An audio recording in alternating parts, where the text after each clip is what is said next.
அகர முதல எழுத்தெல்லாம் ஆதிபகவன் முதற்றே உலகு.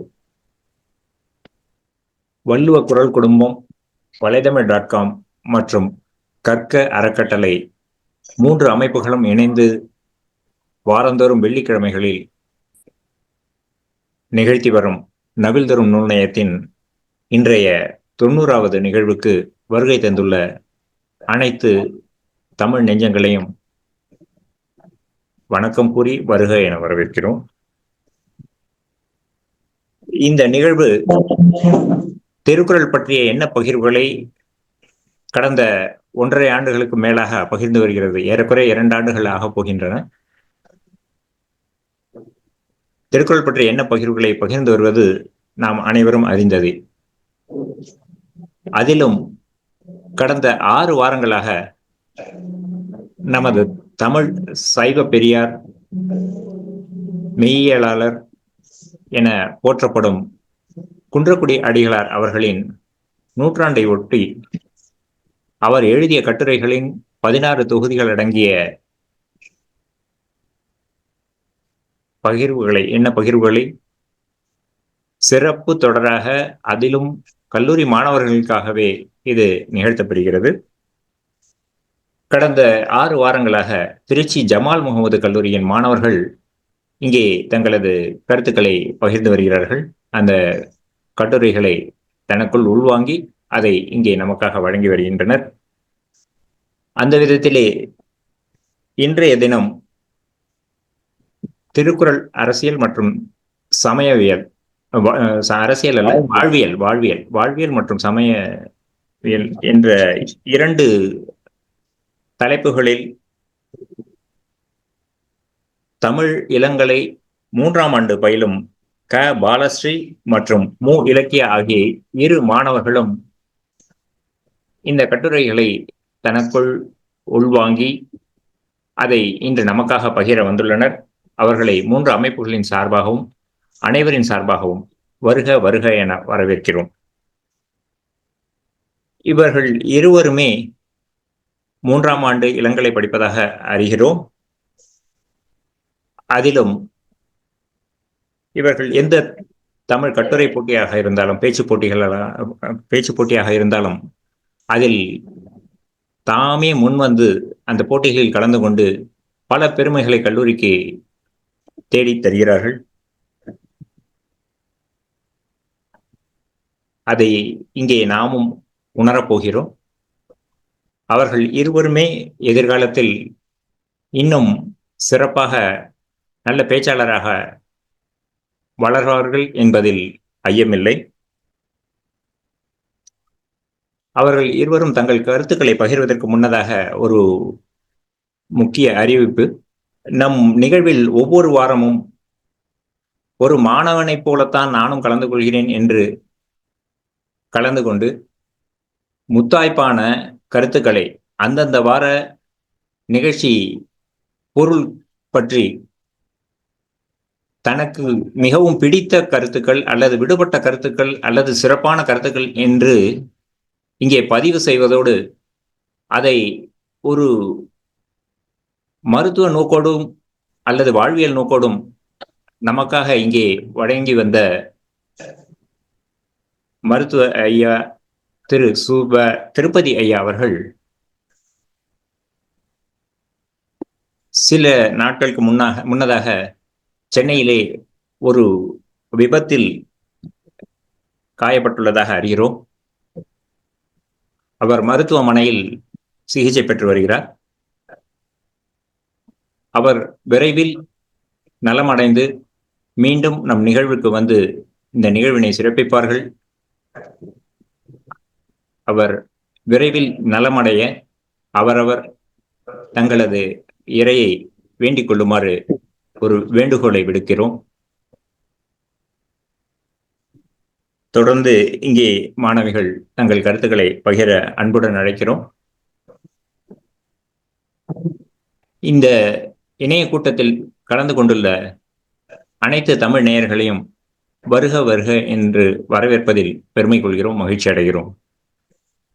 முதலாவதாக செல்வி க பாலஸ்ரீ அவர்கள் தங்களது கருத்துக்களை பகிருமாறு அன்புடன் அழைக்கிறோம். மோனம் தரும் ஞானம் ஊட்டி எனக்கு உகட்ட ஆனந்த வாழ்க்கையை அருளிய என் தமிழுக்கு முதல் வணக்கம் மற்றும் இங்கு கூடியிருக்கும் உங்கள் அனைவருக்கும் எனது அன்பான வணக்கங்கள். தாய்மை என்னும் மொழி பற்றி எல்லோரும் பெருமை பேசிக் கொண்டிருக்கும் இவ்வேளையில் எரிந்து கொண்டிருக்கும் திரிகளின் மேல் அக்கறை கொண்டவளாய் உங்கள் முன் பேச வந்துள்ளேன். எனக்கு கொடுக்கப்பட்ட தலைப்பு திருவள்ளுவர் வாழ்வியல். வள்ளுவம் தான் தோன்றிய காலத்தோடு நின்று விடாமல் இந்த நூற்றாண்டு மனிதனுக்கும் வாழ சொல்லிக் கொடுக்கிறது, வாழ்க்கையை சொல்லிக் கொடுக்கிறது. வள்ளுவம் இலக்கியம் என்னும் நிலையில் நின்று விடாமல் மனித வாழ்வியல் கூறுகளை காட்டும் பதவிகளாக உள்ளது. உலக மொழிகளில் இலக்கியங்கள் காடென மண்டி கிடக்கின்றன.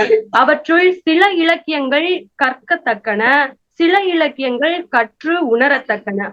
ஆனால் சில இலக்கியங்கள் மட்டுமே கற்று உணர்ந்து வாழ்க்கையில் நடைமுறைப்படுத்த தகுந்தன.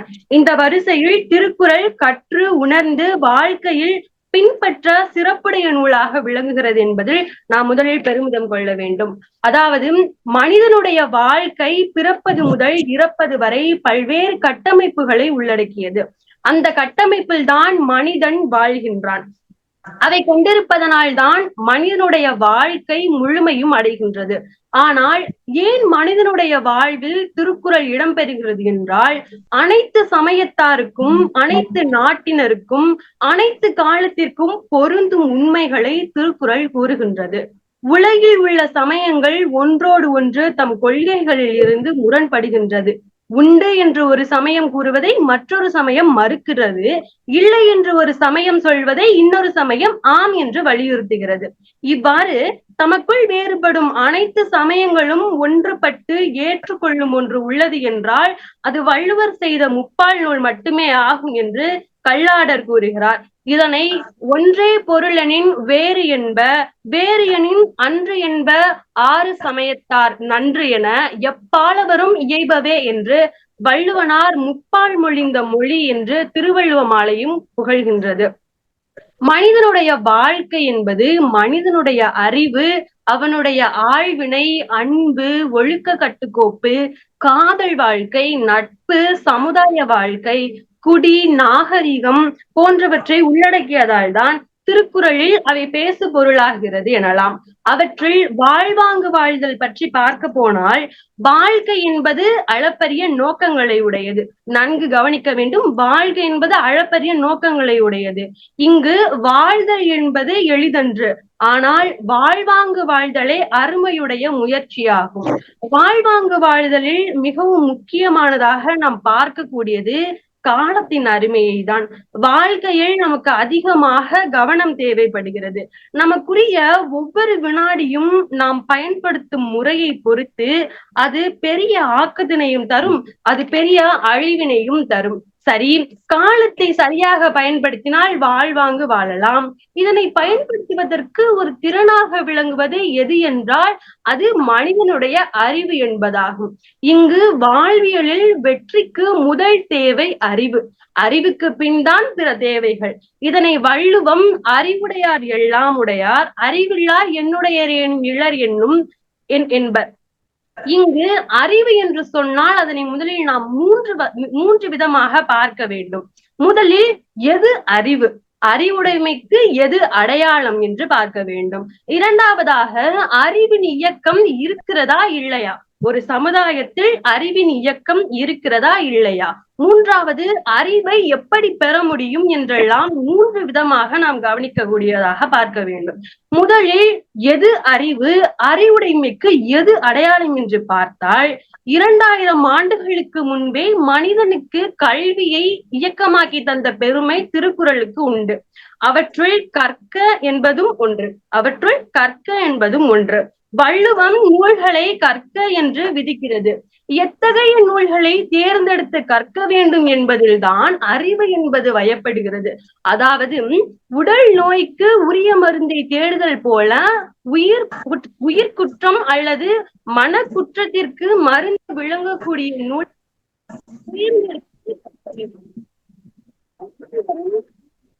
ஒவ்வொருவரும் தம் மன குற்றம் இன்னதென அறிந்து அக்குற்றம் நீங்குகிற வரை கற்க வேண்டும் என்று வலியுறுத்துகிறது. இதனை வள்ளுவம் கற்க கசடர கற்பவை கற்ற பின் நிற்க அதற்கு தக என்று வலியுறுத்துகிறது. ஆகவே தன் தேவையை பகுத்தாராய்ந்து செயல்படுவதே சிறந்த அறிவாகும். சரி, அறிவு என்றால் என்ன என்பதை பார்த்து விட்டாச்சு. இரண்டாவதாக அறிவின் இயக்கம் இருக்கிறதா இல்லையா என்பதை நாம் இங்கு கவனிக்க வேண்டும். அதாவது மனித உலகம் துன்பத்தில் இருந்து காக்கப்பெற வேண்டும். நேற்றும் துன்பம் இன்றும் துன்பம், நேற்றும் தோல்வி இன்றும் தோல்வி, நேற்றும் சாதிய சண்டைகள் இன்றும் சாதிய சண்டைகள். அப்படியானால் 2000 ஆண்டு காலமாக என்ன நடைபெற்றிருக்கிறது என்பதை நாம் கூர்ந்து கவனிக்க வேண்டும். ஒரு மனிதன் தனி மனித நிலையிலும் சமுதாய நிலையிலும் அனுபவித்த வறுமை முதலிய கொடிய துன்பங்கள் இன்றளவும் மாற்றப்படவில்லை. அப்படி என்றால் அறிவின் இயக்கம் அங்கு இல்லை என்றுதானே பொருள். அறிவு என்பது புத்தகங்களில் உள்ள செய்திகளை பதிவு செய்து திருப்பி தருதல் அன்று. அறிவு என்பது புத்தகங்களில் உள்ள செய்திகளை பதிவு செய்து திருப்பி தருதல் அன்று. அறிவு நுண்மையானதாக உணர்வில் கலந்து வாழ்க்கையும் துறைதோறும் துணை நிற்பதாகும்.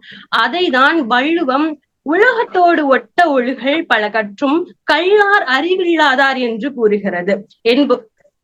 எப்போது ஒருவர் தான் பெற்ற அறிவினால் ஒரு சமுதாயத்தின் துன்பமோ அல்லது உலகில் வாழும் ஏதோ ஒரு தனிநபரின் துன்பமோ நீங்குமே ஆனால் அப்போதுதான் ஒருவன் பெற்ற அறிவின் இயக்கம் அங்கு சீராக உள்ளது, செயல்படுகிறது என்பது புலப்படுகிறது.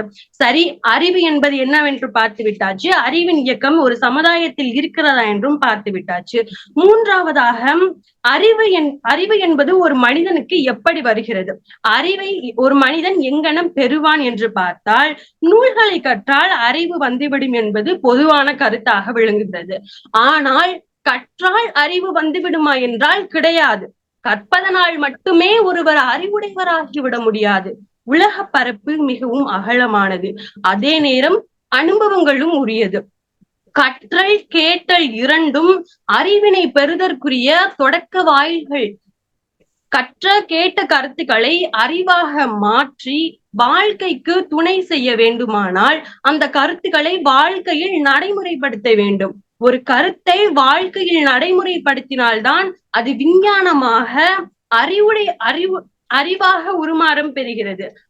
அதனால் அறிவுடையார் எல்லாம் உடையார் என்ற வள்ளுவத்தின்படி கற்ற கேட்ட கருத்துக்களை வாழ்க்கையில் ஒவ்வொருவரும் சோதனை செய்து பார்க்க வேண்டும்.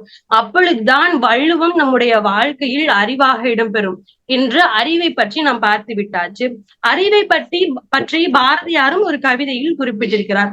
அதாவது வாழ்க்கையில் அன்றாடம் ஆயிரக்கணக்கான நிகழ்ச்சிகள் நடைபெறும். ஒரு மனிதனுடைய வாழ்க்கையில் அன்றாடம் ஆயிரக்கணக்கான நிகழ்ச்சிகள் நடைபெறும். அவற்றில் இன்பம் தருபவையும் உண்டு, துன்பம் தருபவையும் உண்டு. துன்பத்தை பற்றி எண்ணி எண்ணி கவலைப்படாமல் மனதை குழப்பமடைய செய்யாமல் இனி வருவதை எதிர்நோக்க வேண்டும் என்ற சிந்தனையும் ஒரு வகை அறிவுதான் என்பதை பாரதியும் வலியுறுத்துகிறார். பாரதி தன் பாடலில் சென்றதினி மீளாது மூடரே நீர் எப்போதும் சென்றதையே சிந்தை செய்து கொன்றொழிக்கும் கவலை என்னும் குளியல் வீழ்ந்து குமையாது சென்றதனை குறித்தல் வேண்டா இன்புரிதாய் பிறந்தோம் என்று நெஞ்சில் எண்ணமதை திண்ணமுறை இசைத்துக் கொண்டு தின்று விளையாடி இன்புற்றிருந்து வாழ்வீர்.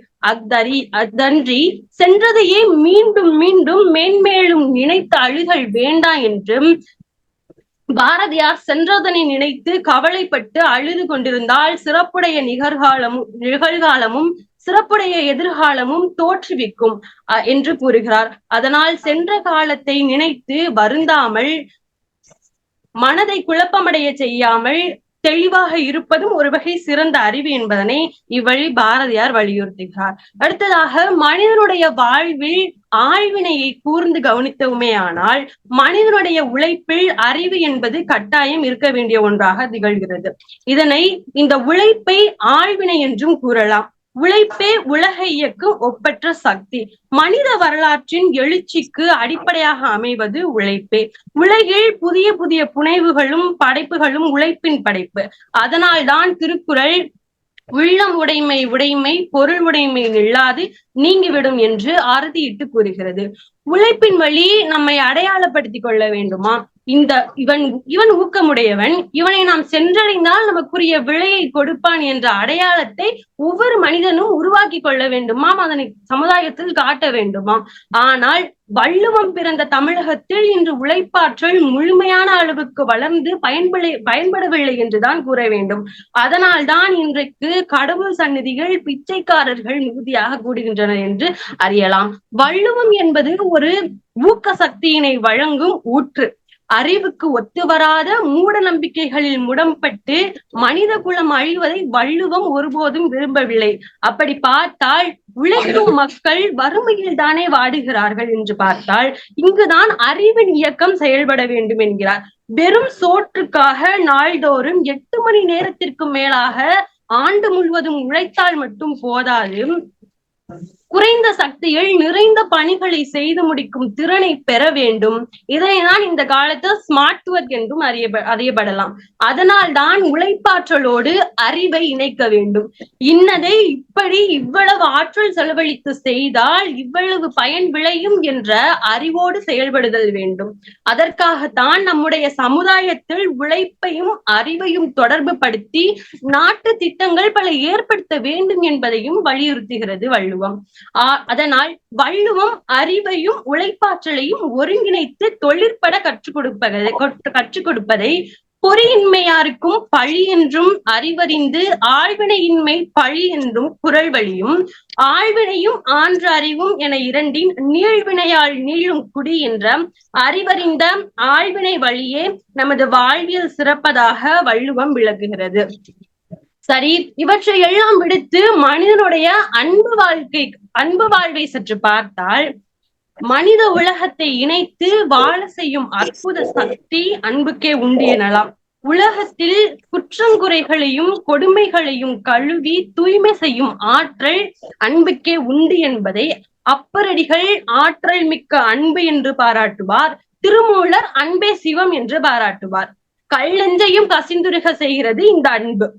அன்பு தேவதையின் முன்னே ஆதிக்க சக்திகளும் ஆதிக்க அரசுகளும் நிற்க முடியாது. இத்தகைய உயரிய அன்பியலை வாழ்வியலில் உயிர்நிலையாக காட்டுகிறது வள்ளுவம். அது என்ன? அன்பை வாழ்வியலில் உயிர்நிலையாக வள்ளுவம் காட்டுகிறது. சிலரிடம் உயிர் எங்குள்ளது என்று கேட்டால் உடம்பில் இந்த இடத்தில் இருக்கிறது என்பர். சிலரிடம் கேட்டால் பணத்திலும் உயிர் இருக்கிறது என்று சொல்வர். இவையெல்லாம் யாருக்கு என்று பார்த்தால் இழிந்தோருக்கு. வேறு சிலருக்கு உயிர்நிலை மானம் மரியாதை போன்ற இடத்தில் இருக்கும் என்று கூறுவார். ஆனால் இது தவறல்ல. வேறு சிலருக்கு காதலில் நட்பில் கடமையாற்றுவதில் உயிர்நிலை இருக்கும் என்று கூறுவர். இதுவும் தவறல்ல. ஆனால் இங்கு பார்க்கப்பட வேண்டியது அன்பை விடுத்து உயிர்நிலையை வள்ளுவம் பேசுவதற்கு காரணம் முன்னர் கூறப்பட்டது போல காதலில் உயிர்நிலை வைத்திருந்த பாண்டிமாதேவியும் நட்பில் உயிர்நிலை வைத்திருந்த பிசிராந்தையரும் முறை வழங்கும் அரசு கடமையில் உயிர் வைத்திருந்த பாண்டியன் நெடுஞ்செழியனும் வானும் நிலனும் நீரும் தீயும் வழியும் உள்ளளவும் நினைத்து போற்றப்படுவார்கள். ஏன் தெரியுமா? இவர்கள் வாழ்வதற்காக வாழவில்லை, அன்பிற்காக வாழ்ந்தவர்கள். அவற்றை இயற்ற இயலாத பொழுது மாறாக உயிரை விலை கொடுத்தார்கள். அதனால் தான் வள்ளுவத்தில் அன்பை உயிர்நிலையாக வள்ளுவம் காட்டுகிறது. இதனை வள்ளுவம் அன்பின் வலியது உயிர்நிலை அஃதில்லாருக்கு என்பதோல் போர்த்த உடம்பு என்று, உயிர் உடலோடு தொடர்பு கொண்டு பிறந்ததே அன்பு. உடலோடு கூடிய உயிர் அன்பு செய்தல் என்பதுதான் வழக்கம் என்பதை வலியுறுத்துகிறது. அன்பை எவ்வாறு அடையாளம் கொள்வது? அன்பிற்கு உருவம் உண்டா இல்லையா என்று கேட்டால் அதற்கு வள்ளுவம் உண்டு என்று கூறுகிறது. அன்பிற்கு உருவம் உண்டு என்று வள்ளுவம் கூறுகிறது.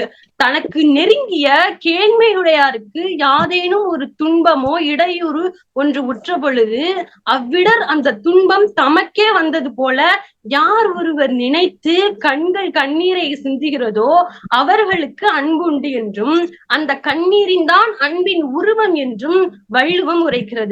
இதைதான் அன்பிற்கு உண்டோ அடைக்கும் தாழ் ஆர்வலர் புன்கணீர் பூசல் தரும் என்று வள்ளுவம் காட்டும்.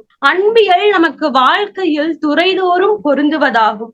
தன்னையே அழித்து கொண்டு மற்றவர்களுக்கு அன்பு காட்டுவதை அன்பில்லார் எல்லாம் தமக்குரியர் அன்புடையர் என்பும் உரியர் பிறர்க்கு என்னும் குறள் விளக்குகிறது. இத்தகைய தூய அன்பியல் வையகத்தில் வாழ்வு நெறியாக மலர வேண்டும் என்பதே வள்ளுவம் கூறுகிறது. சரி, அன்பு வாழ்க்கையை அடுத்ததாக மனிதனுடைய வாழ்வில் ஒழுக்க கட்டுக்கோப்பு இன்றியமையாததாகும்.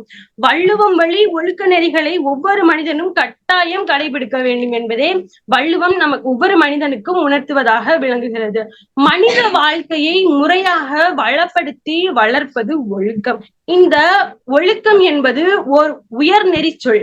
மனிதன் செய்யும் முயற்சிகள் அனைத்திலும் மற்றவர்களோடு பழகும் வாயில்களிலும் ஒழுக்கம் சிறப்புறுதல் வேண்டும். அதுதான் நியதியும் கூட. சரி, எது ஒழுக்கம் என்று கேட்டால் அதற்கு வள்ளுவம் மிகவும் அழகாக விளக்குகிறது. கண்கள் கலக்கமுள்ள காட்சியை நோக்கக்கூடாது. எரிப்பான பார்வை எப்போதும் கூடவே கூடாது. செவிகள் கோளும் தீக்குறளும் கேட்டல் கூடாது. மூக்கு முல்லை மலர்கள் மனமன்றிய சூரணங்களின் நெடியை முகரவே கூடாது. வாய் பல தவறுகளை செய்யும், புறங்கூறும், பொய்களும் கூறும், பயனில்லாதவையை பேசும். ஆனால் வள்ளுவம் இவை அனைத்தும் கூடாது என்று எதிர்முறை முகத்தால் மறுக்கிறது. இதைதான் ஒழுக்கம் என்றும் கூறுகிறது. மனதால் உள்ளத்தால் நெகிழக்கூடிய ஒழுக்க கேடுகளையும் இது உணர்த்தி காட்டுகிறது. ஒழுக்க கேடுகளுள் எல்லாம் கொடியது அழுக்காறுதான் என்கிறது வள்ளுவம். அதாவது திருவள்ளுவர் 2 கொடிய தீமைகளை பாவி என்று உருவகம் செய்கிறார். ஒன்று வறுமை, மற்றொன்று அழுக்காறு. அழுக்காரே வறுமையையும் வழங்கும் என்கின்றார். இதனை அழுக்காறு என ஒரு பாவி திரிச்சற்று தீயுளி உய்த்துவிடும் என்று குறள் வழியும், அழுக்காறு நன்னறையில் மனதை செலுத்தாது என்பதனையும் இங்கு வலியுறுத்துகிறார். அதற்கு மாறாக மற்றவர்கள் பெற்று இருக்கும் பொருள்களுக்கு களங்கம் கற்பிக்கவும், அவற்றை அவர்கள் இழப்பதற்கும் உரிய தீமைகளை செய்யவும் தான் அழுக்காறு தொழில்படுத்துமாம். இதனை தான் அழுக்காறும் என்பர். மற்றவர் கல்வியில் சிறந்திருந்தால் தானும் சிறக்க வேண்டும் என்ற உணர்வை அழுக்காறு இருந்தால் வழங்காதாம். அழுக்காறு இருப்பவர்கள் மற்றவர்கள் பெற்றிருக்கிற கல்வி திறனை எப்படியாவது அற்பப்படுத்தி பார்க்க வேண்டும், குற்றங்கள் கண்டு தூற்ற வேண்டும் என்றுதான் மனம் வரும். இதைதான் அழுக்காறு கூடாது என்று வள்ளுவம் வலியுறுத்துகிறது. அதனால் தான் தெருவில் விளையாடும் குழந்தைகளின் கன்னத்தில் கூட கருப்பு பொட்டு வைத்து இவை அழுக்காற்றை தாக்கி காக்கும் காப்பு சாதனங்கள் என்று இன்று வரையிலும் பார்க்கப்படுகிறது. சரி, எப்போது இந்த அழுக்காறு நீங்கும் என்று பார்த்தால், அறிவோ பொருட்செல்வமோ பதவிகளோ பெற்றால் அவைகளால் விளையக்கூடிய பயன்களை வேறுபாடின்றி மற்றவர்களோடு பகிர்ந்து மகிழ்ந்து வந்தால் அழுக்காறு தோன்றாது. மற்றவர்கள் அறிவை மதிக்கின்ற பாங்கு தோன்றினால் அறிவில் அழுக்காறு தோன்றாது. செல்வம் பெற்றவர்கள் ஈதல் இசைப்பட வாழ்தல் என்று வாழ்ந்தால் செல்வத்தின் காரணமாக அழுக்காறு தோன்றாது. ஆதலால் அழுக்காறு கொள்ளுதல் எங்கனம் தீதோ அதைவிட தீது மற்றவர்கள் நெஞ்சில் அழுக்காறு கொள்ளும் வண்ணம் நாம் நடந்து கொள்வதனால்தான். எனவே திருக்குறள் கூறும் ஒழுக்க நெறிகளில் யாதொன்றிலாவது போனாலும் வாழ்க்கை முழுமையுறாது என்பதே கருத்தாகும். வள்ளுவம் ஒழுக்கம் என்ற சொல்லுக்கு விரிந்து பொருளை காட்டுகிறது. ஒழுக்க நூல் ஆசிரியர்களுள் முதலாக உலகத்தோடு ஒட்ட ஒழுகுதல் ஒழுக்கம் என்று எடுத்துக்காட்டியவரே திருவள்ளுவர் தான். இதனை வள்ளுவம் உலகத்தோடு ஒட்ட ஒழுகல் பல கற்றும் கல்லார் அறிவில்லாதார் என்று விளக்குகிறது. அதாவது இன்று ஆச்சாரம் என்ற பெயரில் அன்னை மொழி பேசாமல், அனைவரிடனும் பழகாமல், ஒதுக்கியும் ஒதுங்கியும் வாழ்வது ஒழுக்கம் அல்ல என்று வள்ளுவம் ஐயத்திற்கிடமின்றி கூறுகிறது. எனவே மக்களின் உணர்வை அறிந்து பழகுதலே ஒழுக்கத்தின் சிறப்பு என்று கூறுகிறது. அப்படியே சற்று வந்தால் மனிதனுடைய வாழ்வியலில் சற்று மெல்ல நகர்ந்து வந்தால் ஆர்வமாக நோக்கக்கூடியது மனிதனுடைய காதல் வாழ்க்கையை தான் நாம் இங்கு பார்க்க வேண்டும். மனிதனுடைய வாழ்க்கையின் வளர்ச்சிக்கு 2வதாக அமையும் உறுப்பு எதுவென்று பார்த்தால் காதல் மனைவி என்று கூறுகிறது வள்ளுவம். காதல் இயற்கையில் அமைந்தது, மலர்வது. இன்னும் சொல்ல போனால் ஒருவருக்கொருவர் தேவையானதும் கூட. ஆனால் நட்போ அப்படி என்ற நட்பில் ஒரு பால் இன்பமும் ஒரு பால் துன்பமும் ஒரு பால் ஆக்கமும் ஒரு பால் இழப்பும் நேரிடக்கூடும். அங்கனம் நேரும் பொழுது தடம் புரளாமல் நிற்கும் நட்புணர்வே முழுமையான நட்பாகும். ஆனால் காதலுக்கு அத்தகைய விழுமிய வாய்ப்புகள் இல்லை. காதலில் தியாகம் உண்டு, தன்னல மறுப்பும் உண்டு. ஆதலால் நட்பிற்கு அடுத்தே காதல் என்று கூறுவதால் காதல் வாழ்க்கை எளிது எளிது எளிது என்றும் திருவள்ளுவம் கூறவில்லை. நன்கு கவனிக்க வேண்டும். பால் வேறுபட்ட இருவர் கூடி வாழ்தல் எல்லாம் மனையறமாகி விடாது. ஒரு கட்டடத்திற்கு அடிக்கல் நாட்டும் நேரமும் விளைந்த பயிரை அறுவடை செய்யும் காலமும் சிறு பொழுதேயாம். ஆனால் மாளிகையை கட்டி முடிக்க நீண்ட காலம் பிடிக்கும். அதுபோலதான் வாழ்க்கையின் பல்வேறு உணர்வுகளை செழுமைப்படுத்தி வளர்க்க பலகாலம் முயற்சி செய்ய வேண்டும். ஆதலால் இல்வாழ்க்கையொன்றை மனையறம் சிறக்க அவ்வழி சமுதாயம் செழிக்க காதல் வாழ்க்கை சிறப்புற அமைய வேண்டும் என்பதால் தனியே காமத்துப்பால் என்ற ஒரு பாலை அமைத்து ஓதிய வள்ளுவத்தின் அருமை இங்கு அறிய வேண்டும். வள்ளுவம் கூறுகிறது காதல் வாழ்க்கை அருமையுடையதாம். ஆனால் எளிதில் காதலராதல் இயலாத ஒன்றாம். காதல் இன்பத்தினை முழுதும் உணர்ந்து துய்த்தல் அரிது என்கிறார் வள்ளுவர். இத்துறையில் வெற்றி பெற்றோர் சிலரே என்று கூறுகிறார். இதனைதான் வள்ளுவம் மலரினும் மெல்லிது காமம் சிலர் அதன் செவ்விதழைப்படுவார் என்று கூறுகிறது. காதல் தோன்றி மறைவதென்று, அது உயிரில் கலந்து சிறந்து விளங்குவது. காதல் என்பது பிறப்பு இறப்பை கடந்து தொடர்வதாகும். முக்கியமாக இங்கு கவனிக்க வேண்டியது பிரிவு நேரிட்ட போதும் பிரியாமல் நினைவில் உணர்வில் கலந்து கரைந்து வாழ்வதுதான் காதலாம். இதனை இம்மை பிரியலம் என்றேனா கண்ணீரை நீர் கொண்டனள் என்று வள்ளுவர் கூறுகிறது. இத்தகைய உயர்ந்த காதல் நெறியில் நழுவாமல் வாழ்ந்தால் மனவிலக்கு சிறப்பாகவும் மறுமணம் பெண்ணின் உரிமை போன்ற பேச்சுகளுக்கு இடம் வந்திருக்காது எனவும் கூறுகிறது. காதல் வாழ்க்கையில் தலைவனும் தலைவியும் பிரிக்கப்படாத உரிமையுடையவர்களாம். இதனை வள்ளுவம் உடம்பொடு உயிரிடை என்ன மற்றென்ன மடந்தையோடு எம்மிடை நட்பு, அதாவது உடம்பு உயிர் பிரிதற்கு இயலாது, உடம்பின்றேல் உயிருக்கு இயக்கமில்லை என்பதை வலியுறுத்துகிறது. வள்ளுவம் காட்டும் காதல் வாழ்க்கை வெற்றி பெறுமானால் தலைமகன் சிறப்பான், அதனால் தலைமகள் மனைமங்கலமாக திகழ்வாள். வாழ்க்கைக்கு துணையாக அமையும் தலைவியை வள்ளுவம் வாழ்க்கை துணை என்று வாழ்த்துகிறது. வாழ்க்கை துணை மட்டுமல்ல, வாழ்க்கையில் நலமாகவே விளங்குவதால் வாழ்க்கை துணை நலம் என்கிறது. வள்ளுவத்தின் தலைவி கற்பு கடம் பெற்ற தெய்வம் தன்னுடைய தலைவனையும் கற்பாக காத்து கொள்கிறாள் என்பதை தலைவன் உணர வேண்டும் என்று கூறுகிறது. வள்ளுவத்தின் தலைவி தன் குடும்பம் என்ற சிற்றலைக்குள் ஆளாகி தலைவனின் கொடைவளத்தை தடுத்து நிறுத்துவதில்லையாம். அவன் வாக்களித்த சொல்லை தனது சொல்லென எண்ணி காத்து வழங்குகிறாளாம். அதாவது குடும்ப புகழை காக்கிறாளாம். இதனை தற்காத்து தற்கொண்டார் பேணி தகை சான்ற சொற்காத்து சோர்விழாள் பெண் என்று வள்ளுவம் விளக்கி காட்டுகிறது. எனவே வள்ளுவத்தின்படி காதல் வாழ்க்கை அமைந்தால் இல்வாழ்க்கை பொறுப்புடையதாக அமையும் என்பது உறுதியே. மனிதன் கூடி வாழ பிறந்தவன். எனவே வாழ்வியலில் மனிதனுடைய சமுதாய வாழ்க்கை மிகவும் இன்றியமையாததாகும். மனித வாழ்க்கையின் வளர்ச்சிக்கும் பாதுகாப்புக்கும் கூடி வாழ்தல் தவிர்க்க முடியாதது. சமுதாயம் என்ற அமைப்பு உயிர்ப்புள்ள ஒன்று. அந்த சமுதாய கூட்டமைப்புக்குள் சக்தி மகத்தானது. அந்த சக்தி ஆக்கவும் செய்யும், அழிக்கவும் செய்யும்.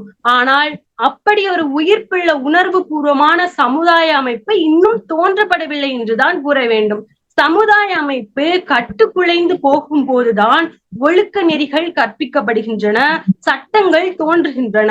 ஆனால் இந்த முறையும் காலப்போக்கில் தடம் புரண்டது எனலாம். ஆட்சியாளர்கள் அதிகாரத்தை மக்களுக்கு எதிராக பயன்படுத்துவதால் இப்படி கூற வேண்டியிருக்கிறது. சமுதாய அமைப்பு தான் ஒரு மனிதனின் குறையை நிறையாக்க துணை செய்கிறது. எனவே சமுதாய அமைப்பை தோற்றுவித்து பாதுகாக்கும் பணியில் முதல் பணி ஈதல் என்பதாகும். அது ஒரு சமுதாயத்தில் முதல் உதவி போன்றது. அடுத்ததாக சமுதாய அமைப்பிற்கு கூடி வாழ்வதற்கு வள்ளுவம் காட்டும் வாழ்வியல் நெறியே ஒப்புரவாகும். மற்றவர்களின் இயல்பை அறிந்து ஒத்தறிந்து நாம் ஒத்து போகுதலே ஒப்புரவாக. இதனை வள்ளுவம் ஒத்த தறிவான் உயிர் வாழ்வான் மற்றையான் செத்தாருள் வைக்கப்படும் என்கிறார் வள்ளுவர். மற்றவர்கள் ஒத்து போவது இருக்கட்டும், முதலில் நீங்கள் ஒத்து போங்கள் என்று கூறுகிறார். இந்த ஒப்புரவு நெறியை தான் உலக அரங்கில் இன்று கூட்டுறவு என்று அறியப்படுகிறது. கூட்டுறவில் சமுதாயம் வெற்றி பெற்று விடுமானால் நாட்டின் உழவும் தொழிலும் பெருகும்.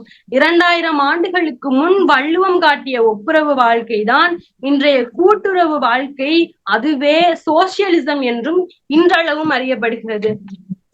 திருவள்ளுவர் தனி மனித வாழ்வியலில் சிறக்கவும் சமுதாய சிறப்புற்று விளங்கவும் நூல் செய்தார். அங்கனம் தனியாத ஆர்வத்தின் தூண்டுதலாக குடிமை என்னும் அதிகாரத்தின் வழி குடிமை பண்பை காப்பது பற்றி விளக்குகிறார். தாம் பிறந்த குடியை வளர்த்து பாதுகாப்பதுதான் மனிதனின் முதற் கடமை என்று கூறுகிறார். எவ்வளவு சோதனைகள் வந்தாலும் குடிமை பண்பை இழக்காமல் குடி செயலில் தயங்காமல் செயல்படுதல் வேண்டும் என்பது வள்ளுவரின் கருத்தாகும். குடிமானம் காத்து தம்மை பழித்துரைத்தாரிடம் பகை பாராட்டாமல் அன்பு பாராட்டி அன்பு பாராட்டி உறவு கொண்டு குடி சிதறாமல் காக்க வேண்டும். இதனை குடி செய்வார்கிள்ளை பருவம் மடி செய்து மானம் கருத கெடும் என்று வள்ளுவம் சுட்டுகிறது. எவன் ஒருவன் தனி மனிதனாக நின்று தன் குடியை காக்கிறானோ அவன் சமுதாயத்தில் சிறப்புற்று விளங்குவான் என்று வள்ளுவம் இதனை உரைக்கிறது. எனவே மரபுகளை தகர்த்து புதுமை நிலையை நிறுத்துவது வள்ளுவரின் சமுதாய பணியாக இருக்கிறது. அந்தனர் என்போர் அறவோர் அன்பின் வழியது உயிர்நிலை மனநலம் மண்ணுயிர்க்கு ஆக்கம் அறத்தால் வருவதே இன்பம் என்றெல்லாம் உயரிய சிந்தனைகளை வழங்கி மனித வாழ்க்கையை மலர்ச்சியடைய செய்தவர் திருவள்ளுவர் ஒருவரே எனலாம். எனவே மானுட பிறவியில் அனைவரும் வாழ்வியலில் வள்ளுவத்தை பின்பற்றினால் அதன் நெறிகளை பின்பற்றினால் வாழ்க்கை சிறக்கும் குடி சிறக்கும் என்று கூறி எனக்கு பேச வாய்ப்பளித்த அனைத்து பேராசிரியர் பெருமக்களுக்கும் நவில்தோறும் நூல்நயம் நிகழ்வின் ஒருங்கிணைப்பாளர்களுக்கும் நன்றி கூறி விடைபெறுகிறேன். நன்றி, வணக்கம். சிறப்பான உரையம்மா, மிக்க மகிழ்ச்சி, நன்றி. அடுத்ததாக நம்மிடையே உரையாற்றுவதற்கு சமயவியல் என்ற ஒரு ஆழ்ந்த தலைப்பினை பற்றி பேசுவதற்காக இலக்கியா அவர்கள் இணைகிறார்கள். செம்மொழி இது எம்மொழி, முன் தோன்றிய மூத்த மொழி, உலக மொழிகளின் தாய்மொழி, இலக்கியம் பலம் இயற்றிய மொழி, கம்பன் கவி பாடிய மொழி, என் பாரதி கற்பித்த மொழி, வள்ளுவத்தை விதைத்த மொழி, முச்சங்கம் மலர்த்திட்ட எம்மொழி, எக்காலமும் அழியா எங்கள் தாய்மொழியாம் தமிழ் மொழியை வணங்கி இணைப்பில் இருக்கும் அனைவருக்கும் என் முத்தான முதற்கண் வணக்கம். வள்ளுவத்தின் எனக்கு கொடுக்கப்பட்ட தலைப்பு திருவள்ளுவர் சமயவியல். வள்ளுவத்தின் கடவுள் நெறி என்பது வையகத்திற்கு உரிமையாக வேண்டும் என்பதே. அத்து மனித குலத்தின் சமய நெறிகளில் மண்டி இருக்கும் சமய புதற்காடுகளை அழித்து வள்ளுவத்தின் சமய நெறியை உலக பொது சமயமாக வேண்டும் என்பதே மைய கருத்தாம். ஆம், வள்ளுவத்தின் வழி குன்றக்குடி அடிகளார் கூறிய கருத்துக்களை காண்போம். திருக்குறள் ஒரு அறிவு நூல், அறநூல், ஞானத்தை பேரறிவை வழங்கும் ஞான பணுவல் என்றெல்லாம் திருக்குறளின் பெருமையை எடுத்துரைத்துள்ளார். மெய்யுணர்வில் திளைத்த அருள் ஞான செல்வராகிய திருவள்ளுவர் தந்தது திருக்குறள். திருக்குறள் வடமொழி நான்மறையோடு ஒத்தது என்று பிற்காலத்தவர்களால் கூறப்பட்ட கருத்துக்களை இல்லவே இல்லை என்று எதிர்மொழிந்து அதற்கு விளக்கத்தினையும் கொடுத்துள்ளார். அதாவது அந்நான்மறைகள் என்பது சிறு தெய்வங்களையும் இயற்கை ஐம்பூதங்களையும் அன்பை தொழும் நெறிகளை கூறுவன. ஆனால் அச்சமின்றி பரம்பொருளை தொழும் ஞான நெறியை காட்டுவது திருக்குறள். ஆம், திருக்குறள் சமய சான்றோர்களால் ஞானிகளால் ஏற்று போற்ற பெற்றிருந்தனாலேயே அதனுடைய அருமை சொற்களால் ஏற்றிய சுடற்போல் உலகம் முழுவதும் ஒளிர்கின்றன. இது மட்டுமல்லாது நிலை தமிழின் தெய்வ புலமை திருவள்ளுவர் உரைத்த மெய் வைத்த சொல் என்று உமாபதி சிவாச்சாரியர் அவர்களால் மெய்கண்ட சாத்திர நூல்களில் ஒன்றான அவர் அருளிய நெஞ்சுவெளி தூது நூலில் மெய் நூலாக போற்றப்பெறுவது திருக்குறள் என்று கூறியுள்ளார். இவ்வளவு உயர்ந்த ஞானத்தை சிறந்த முறையில் கூறும் திருக்குறள் போன்ற அறநெறி கோவை உலக இலக்கியங்களே வேறு இல்லை என்கிறார். ஆதலால் திருக்குறள் ஒரு இலக்கியம் என்றும் அதனை மறுத்து இல்லை அக்கு இலக்கிய அமைப்பில் சிறப்புற்று விளங்கும் அறநூல் என்றும் கூறுகிறார். இலக்கியம் அறநூல் ஆகிய தகுதிகளோடு அங்கு ஒரு சிறந்த அரசியல் நூலாகவும் ஞானத்தின் கருவூலமாகவும் திகழ்கிறது. அக்கு மட்டுமல்லாது மனித வாழ்க்கையை அறிவியல் பார்வையோடு அணுகி ஆராய்ந்து வழி நடத்தி வாழ்விப்பது திருக்குறள் என்பர். திருக்குறளை போன்ற ஒரு முழு நூல் மக்களாக பிறந்தர் பேசும் வேறு எம்மொழியிலும் இல்லை என்கிறார். வள்ளுவத்தின் பார்வையில் வாழ்க்கை அருமைப்பாடு உடையது, பழிக்கத்தக்கதென்று, தாவை விரும்பி செல்வதென்று என்பதை நாம் அறிய வேண்டும் என்கிறார். பழந்தமிழகத்தின் கொள்கை வாழ்க்கையை போற்றுவதாகும். தமிழகத்தில் தோன்றிய அனைத்து சமய சான்றோர்களும் வாழ்க்கையை வரவேற்றியுள்ளனர். இதனை வாழ்த்து நந்தமக்கு ஈதோர் பிறவி மதிப்பிடுமேன் என்பது அப்பர் பெருமான் திருவாக்கு. வாழ்க்கையை விட்டு அஞ்சி ஓடிய மக்களை நெறிப்படுத்த மணிவாக்காய் இந்த திருவாக்கை சொன்னார் அப்பர் பெருமான். ஆம், இன்பமும் துன்பமும் கலந்ததுதானே வாழ்க்கை. வாழ்க்கையின் எல்லா நலன்களையும் பொத்தன்களை இயக்கி பெற்றுக்கொள்ள வேண்டும் என்று எல்லோரும் விரும்புகிறார்கள். வாழ்க்கையில் ஒவ்வொரு நொடியும் நிகழும் நிகழ்வை ஏற்றுக்கொண்டு எதிர்கொண்டு வாழ பழகி கொள்ள வேண்டும். எல்லாவற்றிலும் இயங்கும் இசைத்தும் வாழ்வதே வாழ்க்கை என்கிறார். போற்றத்தக்க இப்பிறவி இன்னும் வேண்டும் என்பதை மனித பிறவியும் வேண்டுவதே இந்த மாநிலத்தில் என்ற அப்பர் பெருமான் எனப்படும் திருநாவுக்கரசரின் அருந்தமிழில் மனித பிறவியில் துன்பங்கள் அடைந்தாலும் இந்த மனித பிறவியில் இன்னும் வேண்டும் என்கிறார். மானிட வாழ்க்கை வெற்றிக்குரியது என்பதை கம்பன் உணர்ந்து மானுடம் வென்றதம்மா என்று உள்ளங்குளிர வியப்புணர்ச்சியுடன் பாராட்டுகிறார். ஆம், காயமே இது பொய்யடா, காற்றடைத்த பையடா என்று பாடுவது முழுமையான மானுட வாழ்க்கையை குறிக்காது. அஃது உடம்பு நிலையாமையை மட்டுமே குறிக்கும். வாழ்க்கை என்பது உடலை மட்டும் சார்ந்ததில்லை. இதற்கு உதாரணமாக எழுதும் பேனாக்களில் மை வற்றலாம், பேனா கெட்டு போகலாம். ஆனால் பேனாவால் எழுதிய காவியங்கள் நிலையில்லாதனவா, அதனால் வாழ்க்கை நிலையானது, அழியாதது என்கிறார். பௌத்த சமண மாயவாத கலப்புகளுக்கு பிறகு வாழ்க்கையை இழிந்தும் பழித்தும் பேசும் வழக்கம் தமிழகத்தில் இடம்பெற்றது. இத்தத்துவங்களின் விளைவால் நாடு செயலற்று வறுமையில் துஞ்சியது, அந்நியருக்கு அடிமைப்பட்டது என்ற உண்மையை உணர்த்தியுள்ளார். வள்ளுவத்தின் பார்வையில் வாழ்க்கை அருமைப்பாடு உடையது, பயனுடையது, புகழ்மிக்கது என்பதை நாம் அறிய வேண்டும். மானுட சாதியின் சமயம் யாரும் ஒருவரால் தயாரிக்கப்பெற்று இறக்குமதி செய்யப்பெற்றது அன்று. மானுட சாதியின் இயல்பான வளர்ச்சியில் பரிணாமத்தில் தோன்றியது சமயம். ஆம், மேலை நாட்டவர் அச்சத்தின் காரணமாக சமயத்தை கண்டனர்.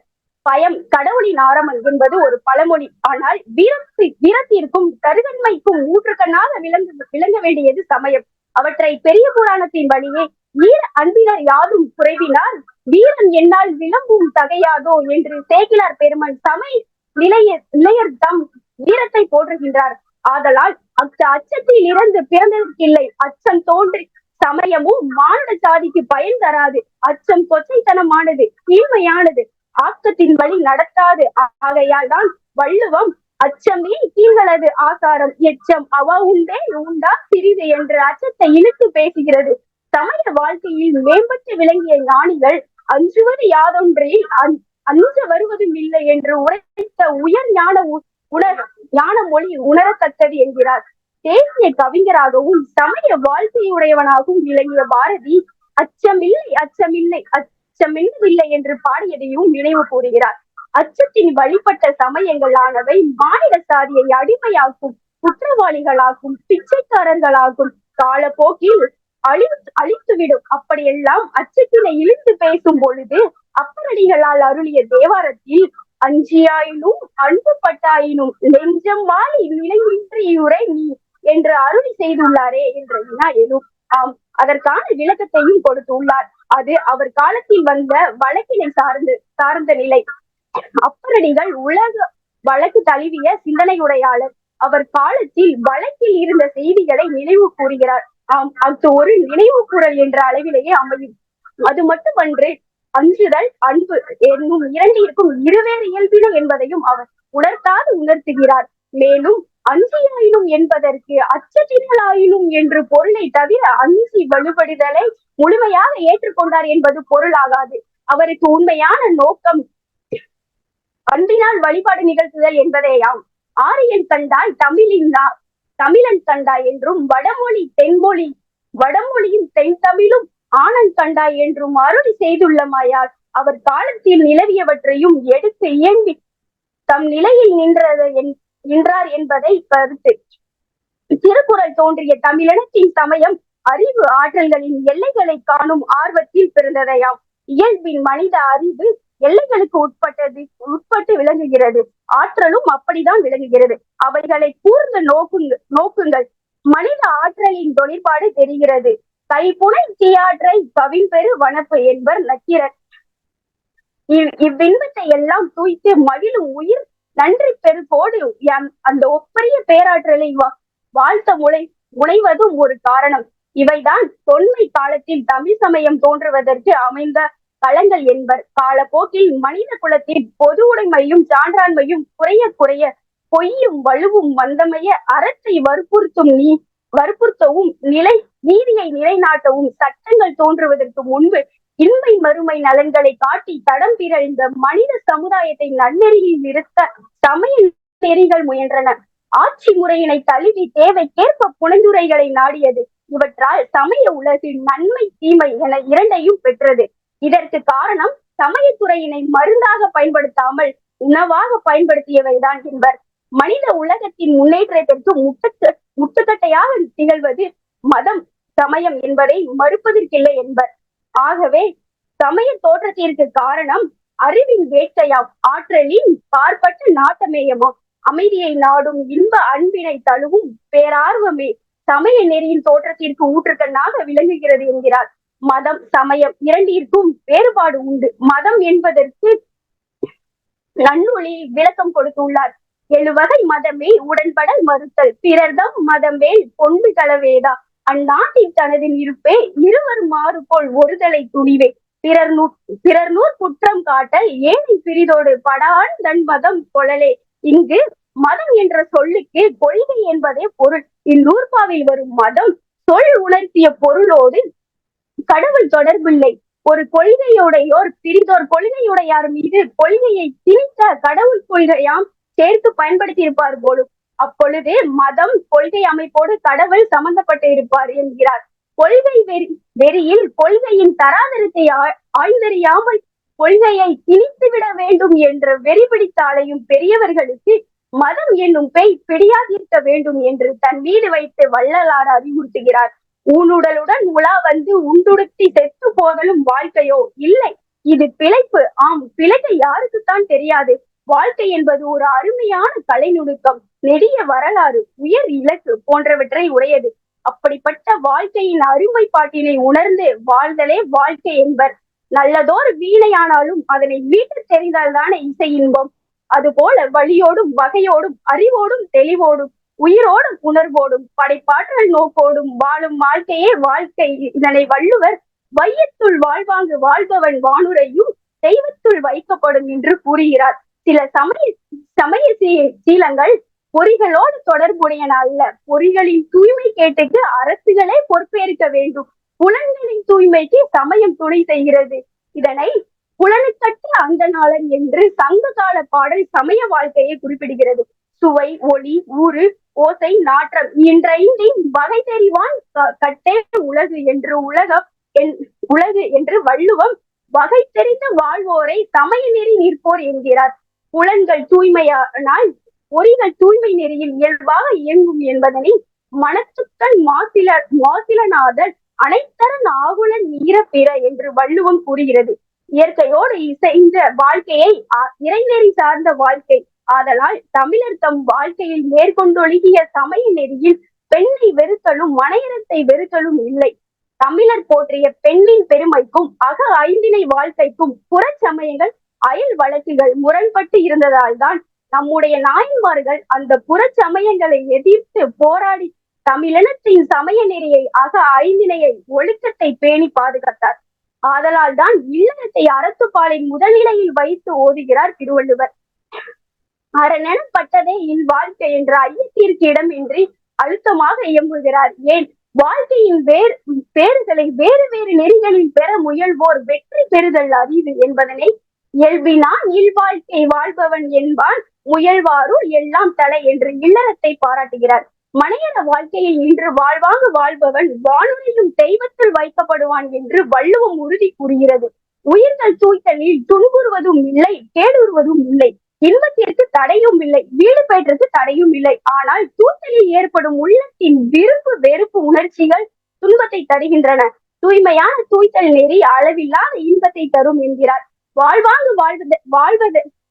வாழ்தலை இல்லற வாழ்க்கை என்று வள்ளுவம் வரையறை செய்கிறது என்கிறார். இத்திருக்குறளுக்கு உரை விளக்கம் செய்வார் போல் உய்ய வந்த தேவநாயனர் பெற்ற சிற்றின்பமை பேரின்ப மாயங்கே முற்ற வரும் பரிசு உந்தி பெற முளையாது மாயு என்று உந்தி பெற என்று கூறியதையும் எடுத்துரைத்துள்ளார். வள்ளுவம் கூறும் துறவரத்தை பார்ப்போம். திருவள்ளுவர் துறவரத்தையும் கூறியுள்ளார். திருவள்ளுவர் காட்டும் துறவரம் பெண்ணை வெறுத்த துறவரமா, மனையறத்தை வெறுத்த துறவரமா என்ற அறிய போதுமான அகச்சான்றுகள் வெளிப்படையாக இல்லை. பல ஆண்டுகள் இல்லறம் இயற்றிய பிறகு உயிர் நலம் கருதியும் பொது நலம் கருதியும் மனையறத்தை துறந்து தவ வாழ்க்கை ஏற்றுதலை துறவரம் என்று தொல்காப்பியம் கூறுகிறது. காமான் சான்ற கடை கோட்காலை ஏமான் சான்ற மக்களோடு துவன்றி அரும்புரி சுற்றமோடு கிழவனும் கிளத்தியும் சிறந்தது பயிற்றல் இறந்தவன் பயனே என்பது தொல்காப்பு. இத்தகைய வாழ்க்கையை தான் வள்ளுவம் துறவரத்தில் எடுத்து கூறுகிறது என்று கருத இடம் இருக்கிறது என்கிறார். துறவரவியலில் கூறப்பெற்றுள்ள அதிகாரங்களை நோக்கி ஓரோ வழியில் வாழ்வியன் சூழ்நிலைகளால் தோன்றும் தவறுகளையும் முற்றாக தவிர்த்து வாழ்தல் என்பது பெறப்படுகிறது. வள்ளுவம் துறவர வாழ்க்கைக்கு எந்த ஒரு உடைமையும் கூடாது என்பதை தெளிவாக கூறுகிறது. அப்படி ஒரு உடைமை இருக்குமையில் மயக்கத்தை தரும் என்று தெளிவாக வரையறுத்து கூறுகிறது. அதனை இயல்பாகும் நோன்பிற்கு ஒன்று இன்மை உடைமை மயலாகும் மற்றும் பெயர்த்து என்று திருக்குறள் கூறுகிறது. ஆனால் அது போல பெண்ணை துரத்தல் வேண்டும் என்று யாரும் கூறவில்லை. பண்டை தவ முனிவர்கள் வாழ்க்கையிலும் பெண்ணை துறந்ததாக வரலாறு இல்லை என்பதையும் கூறியுள்ளார். ஆனால் பின்னை தோன்றிய துறவு நெறிகள் வள்ளுவத்திற்கு மாறான துறவு நெறி என்கிறார். ஆதலால் வள்ளுவம் காட்டும் சமய நெறியில் துறவு வாழ்க்கை உள்ளத்தை மாசுபடுத்தும் தன் நலத்தை துறந்து பொது நலத்தை நாடி தவம் செய்தலாகும் என்கிறார். தவம் என்பது உடலால் உயிரால் உணர்வால் செய்யக்கூடியது. உடல்நிலை, அகநிலை, புறநிலை உறுப்புகள் தத்தம் நிலையில் நிற்காமல் துய்க்கும் வேட்கை தனித்து மற்றவர்களை இன்புறுத்த வேண்டும் என்ற பெருநெறியில் செல்லுதலை துறவரம் என்கிறார். தவம் மேற்கொள்ளுதலை வள்ளுவம் வாயார போற்றுகிறது. இதனை ஒழுக்கத்து நீத்தார் பெருமை விழுப்பத்த வேண்டும் பணுவல் துணிவு, இது திருவள்ளுவர் கண்ட சமய வாழ்க்கையின் துறவரம் என்கிறார். உலகில் படைக்க பெறாமல் என்றும் உளவாக தாமே இயல்பில் அமைந்த பொருள்கள் 3: கடவுள், உயிர், அறியாமை. இவை 3ம் படைக்கப்பட்டனவும் அல்ல, தோன்றியனவும் அல்ல, அழிக்கக்கூடியதும் அல்ல என்பதனால் திருமந்திரத்தில் வழி எடுத்துக்காட்டியுள்ளார். பதி பசு பாசம் என்பதர் 3இல் பதி இணை போல் பசு பாசம் அனாதி, இது தமிழகத்தின் மெய்யறிவு கொள்கை என்கிறார். இம்மூன்று பொருள்களும் உன் பொருள்கள் என்பது வள்ளுவர் கொள்கை. வள்ளுவம் கூறும் கடவுளின் பார்ப்போம். தனக்கு உவமை இல்லாதவன் தாழ் சேர்ந்தவருக்கு அல்லல், மனக்கவலை மற்றல் அறிவு. கடவுள் பிறப்பில்லாதவன் என்பதனை உணர்ந்த அவன் பிறவி கடல் நீந்துவதற்கு துணையானவன் என்று வள்ளுவர் விளங்குகிறார். மேலும் தனக்கு உவமை இல்லாதவன் என்றும் என் குணத்தான் என்றும் பொருள் சேர் புகழுடையான் என்றும் கூறுகிறார். அவனுடைய தனக்கு உரிமை இல்லாத தகுதியும் குணமும் புகழும் இயல்பாய் அமைந்தவை. இவை மட்டுமன்றி தன்னை சார்ந்தாரின் மனக்கவலையும் மாற்றுவான் என்கிறார். ஆம், திருவள்ளுவர் கண்ட கடவுளுக்கு உருவம் இல்லை, யான் எனது என்றும் செருக்கற்ற உயிர்களை தாங்கும் தகுதி மிக்க திருவடித்தாள்கள் என்கிறார். இது திருவள்ளுவர் காட்டும் கடவுவியல் என்கிறார். வள்ளுவம் உயிரை பற்றியும் எடுத்து உரைத்துள்ளன. உயிர் அருமையான தமிழ் சொல். உயிர்கள் கடவுளோ மற்றும் யாராலோ படைக்கப்பட்ட அல்ல. கடவுளை போலவே உயிர்களும் என்றும் உள்ளவை என்கிறார். என்றும் நீ அன்று நான் என்பார் தாயுமானவர். உயிர்கள் தோற்றமும் அழிவும் இல்லாதன. கடவுள் ஒன்று, உயிர்கள் பல பல. உயிர்கள் என்றும் உள்ளன என்பதை திருக்குறளின் கொள்கை என்கிறார். திருவள்ளுவர் உயிர்களை மண்ணுயிர் என்றே குறிக்கிறார். மண்ணுதல் என்பதற்கு நிலை பெறுதல் என்று பொருள். தம் மக்கள் அறிவுடைமை மாநிலத்து மண் உயிர்க்கு எல்லாம் இனிது என்ற குறட்பா மூலம் கூறியுள்ளார். திருவள்ளுவர் அறியாமை என்னும் செய்தியையும் கூறியுள்ளார்.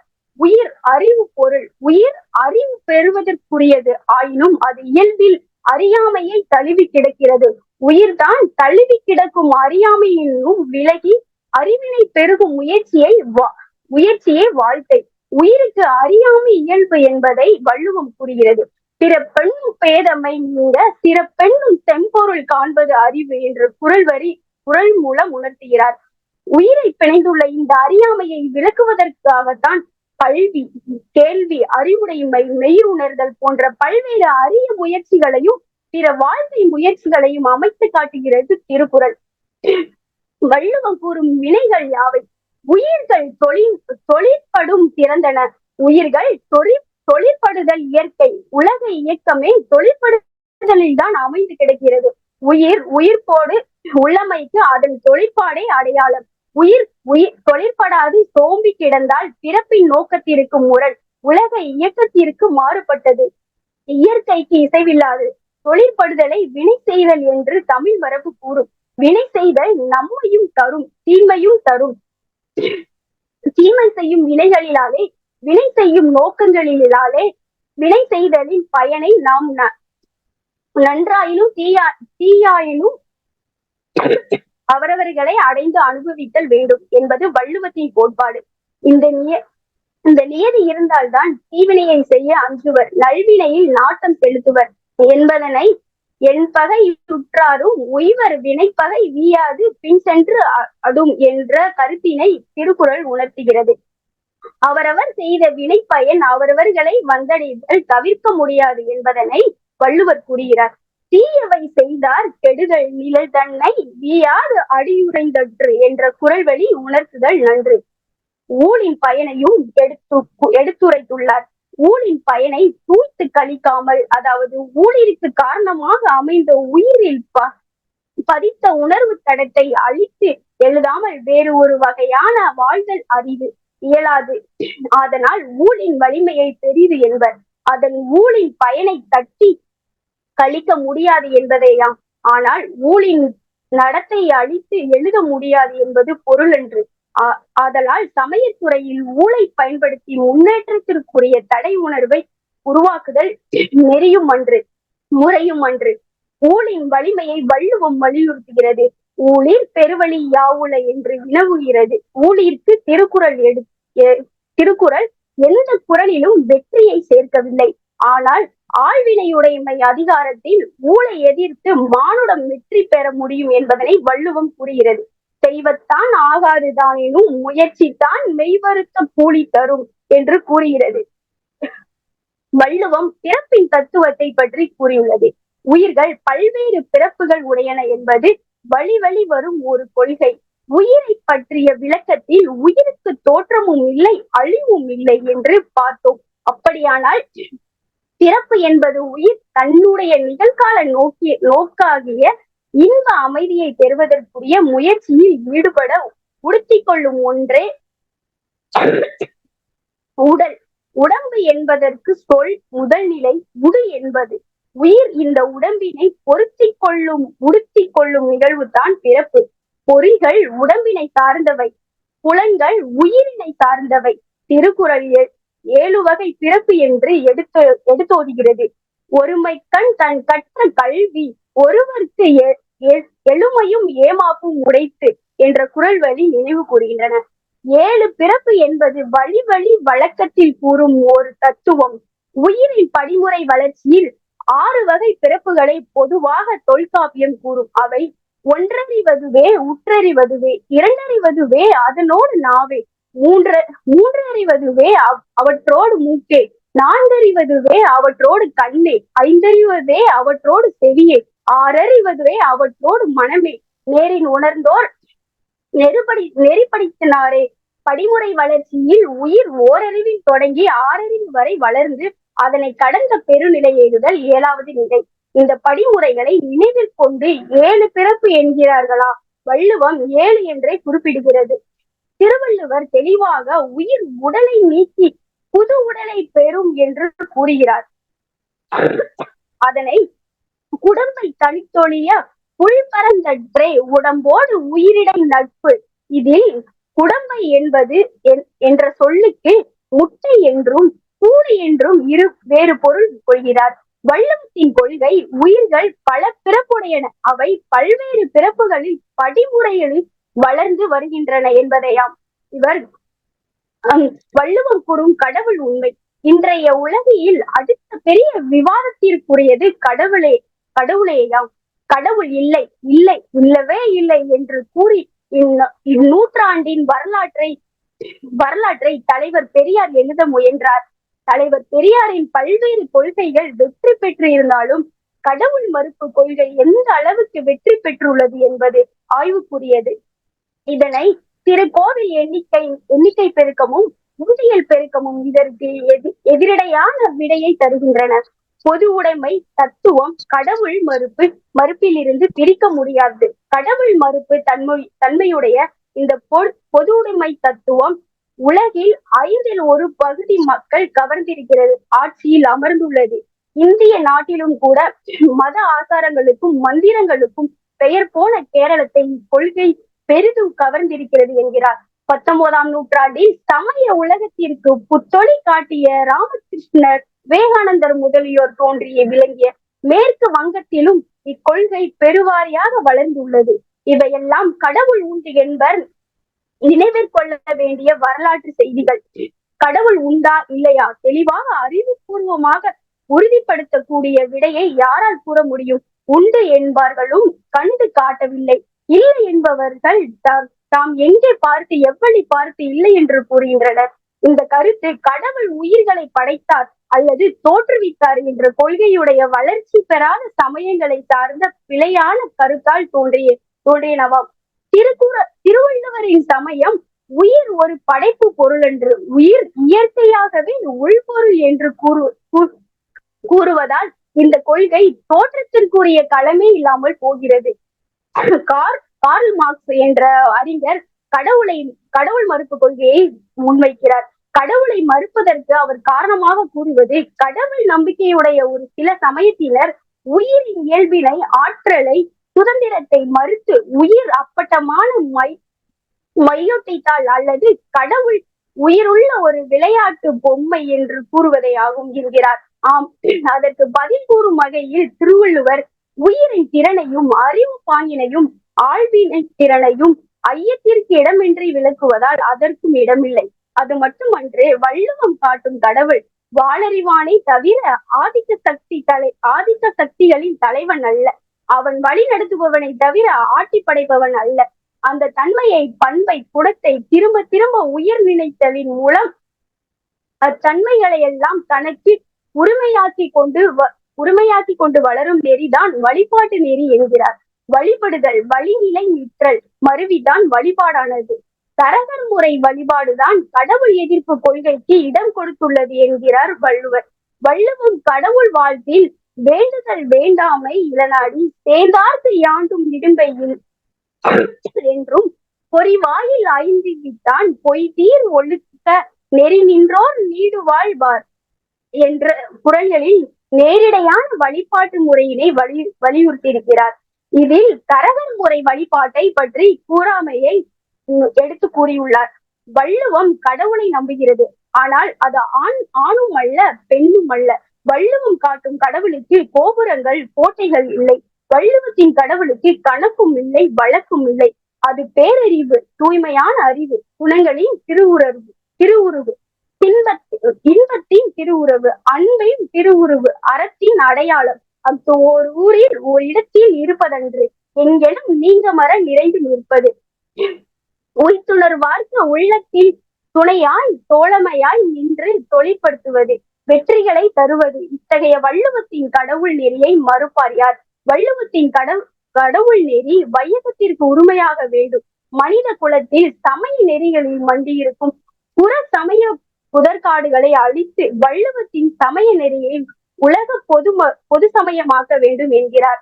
ஆம், உயிர்கள் பிறப்பிலேயே ஒத்த உரிமையுடையன என்பதை வள்ளுவம் பிறப்பொக்கும் எல்லாம் உயிருக்கும் சிறப்பொவ்வ செய்தொழில் வேற்றுமையால். இது திருவள்ளுவர் சமயத்தின் உயரிய கோட்பாடு.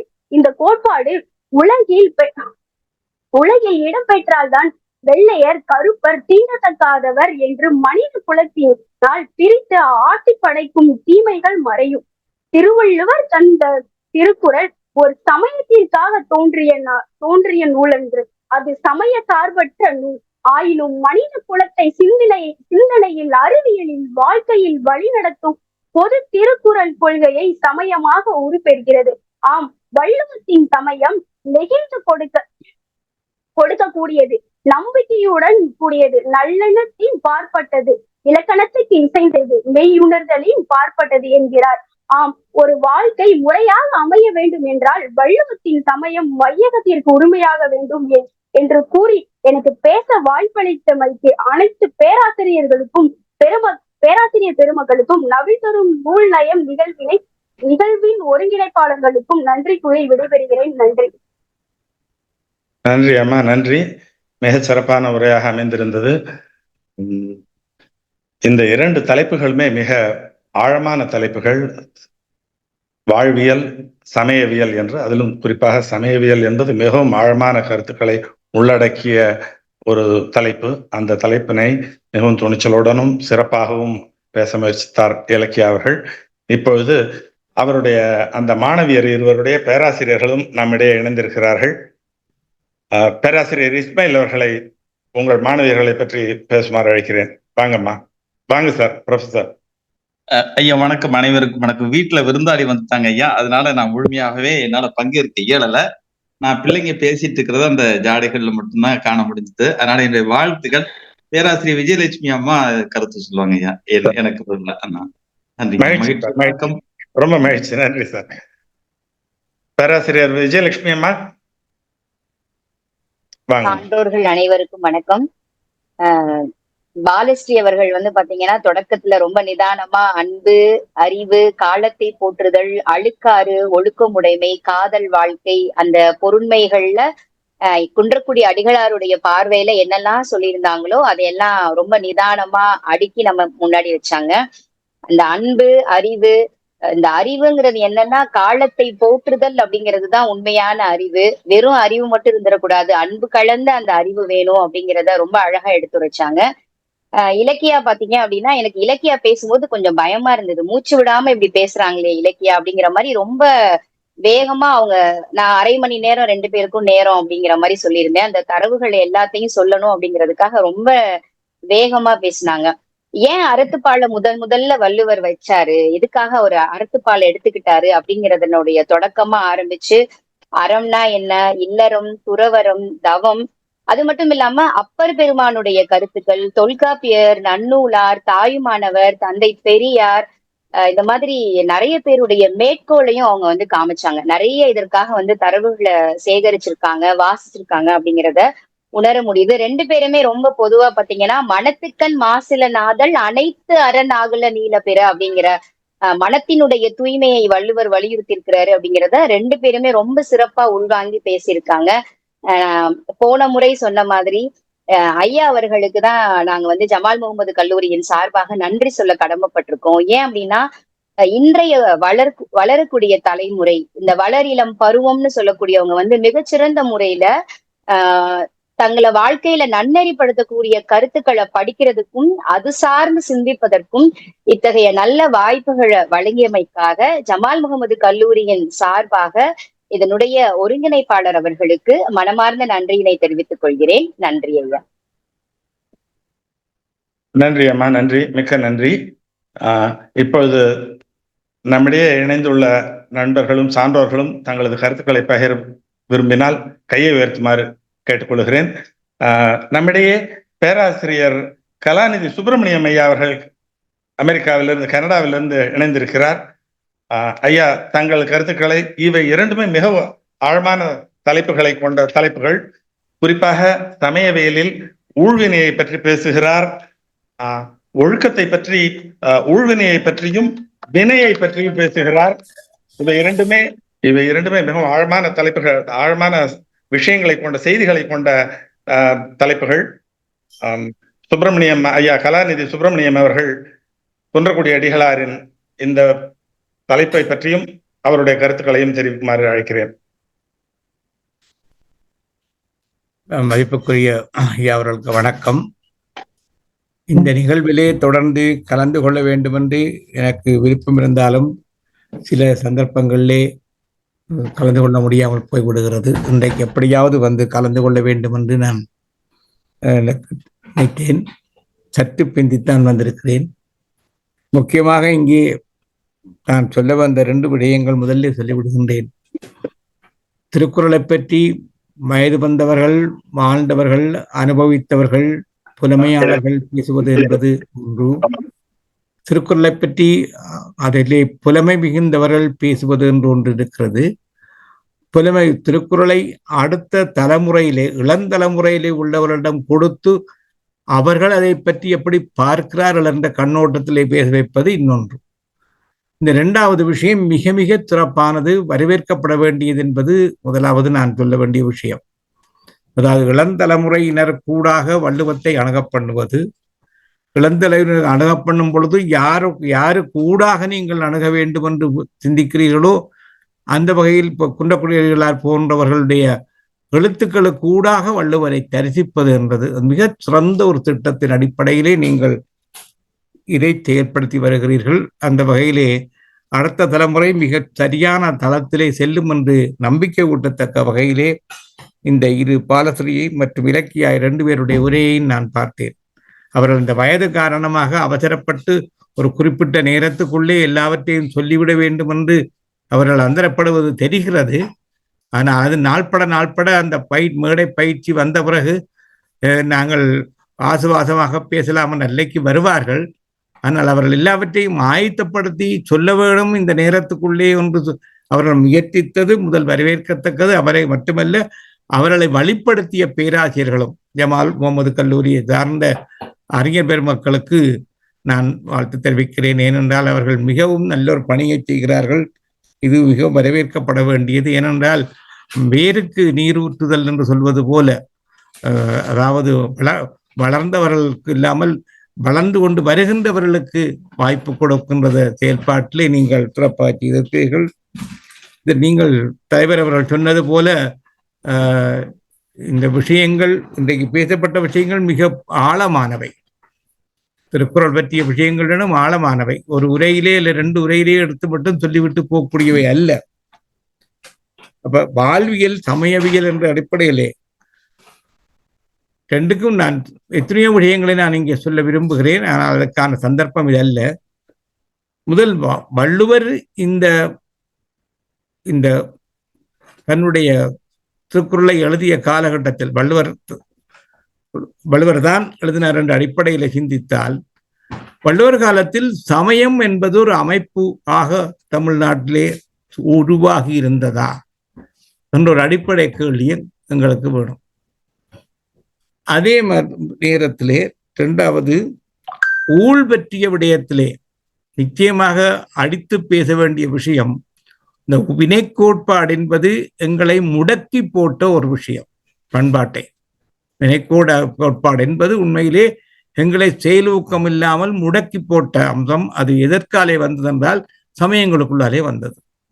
ஆனால் வள்ளுவர் சொல்லுகின்ற இந்த உள்கோட்பாடு இந்த முடக்கி போட்ட இந்த அம்சத்தை அல்லாமல் முயற்சியை தூண்டுவதற்கத்தக்க வகையிலே ஊழை நாங்கள் புரிந்து கொள்ள வேண்டும். ஊழையும் உப்பக்கம் காண்பர் என்ற அந்த அம்சத்தை இங்கே பேசிய பிள்ளையவர்கள் சிறப்பாக சொன்னார். முயற்சி என்பதை தூண்டி அதற்கு பின்புலமாக ஊழல் ஒரு கருத்து இருக்கிறது என்ற தளத்தை வைத்துக் கொண்டுதான் நாங்கள் ஊழை அணுக வேண்டும். முயற்சியை முதன்மைப்படுத்துகிற ஒரு சிந்தனை தான் வள்ளுவராலே சொல்லப்பட்டது. அது பொருட்பாலே சொல்லப்படுகின்றது. அந்த வகையிலே இந்த பிள்ளைகள் ஆற்றிய உரைகள் மிகவும் சிறப்பானவை.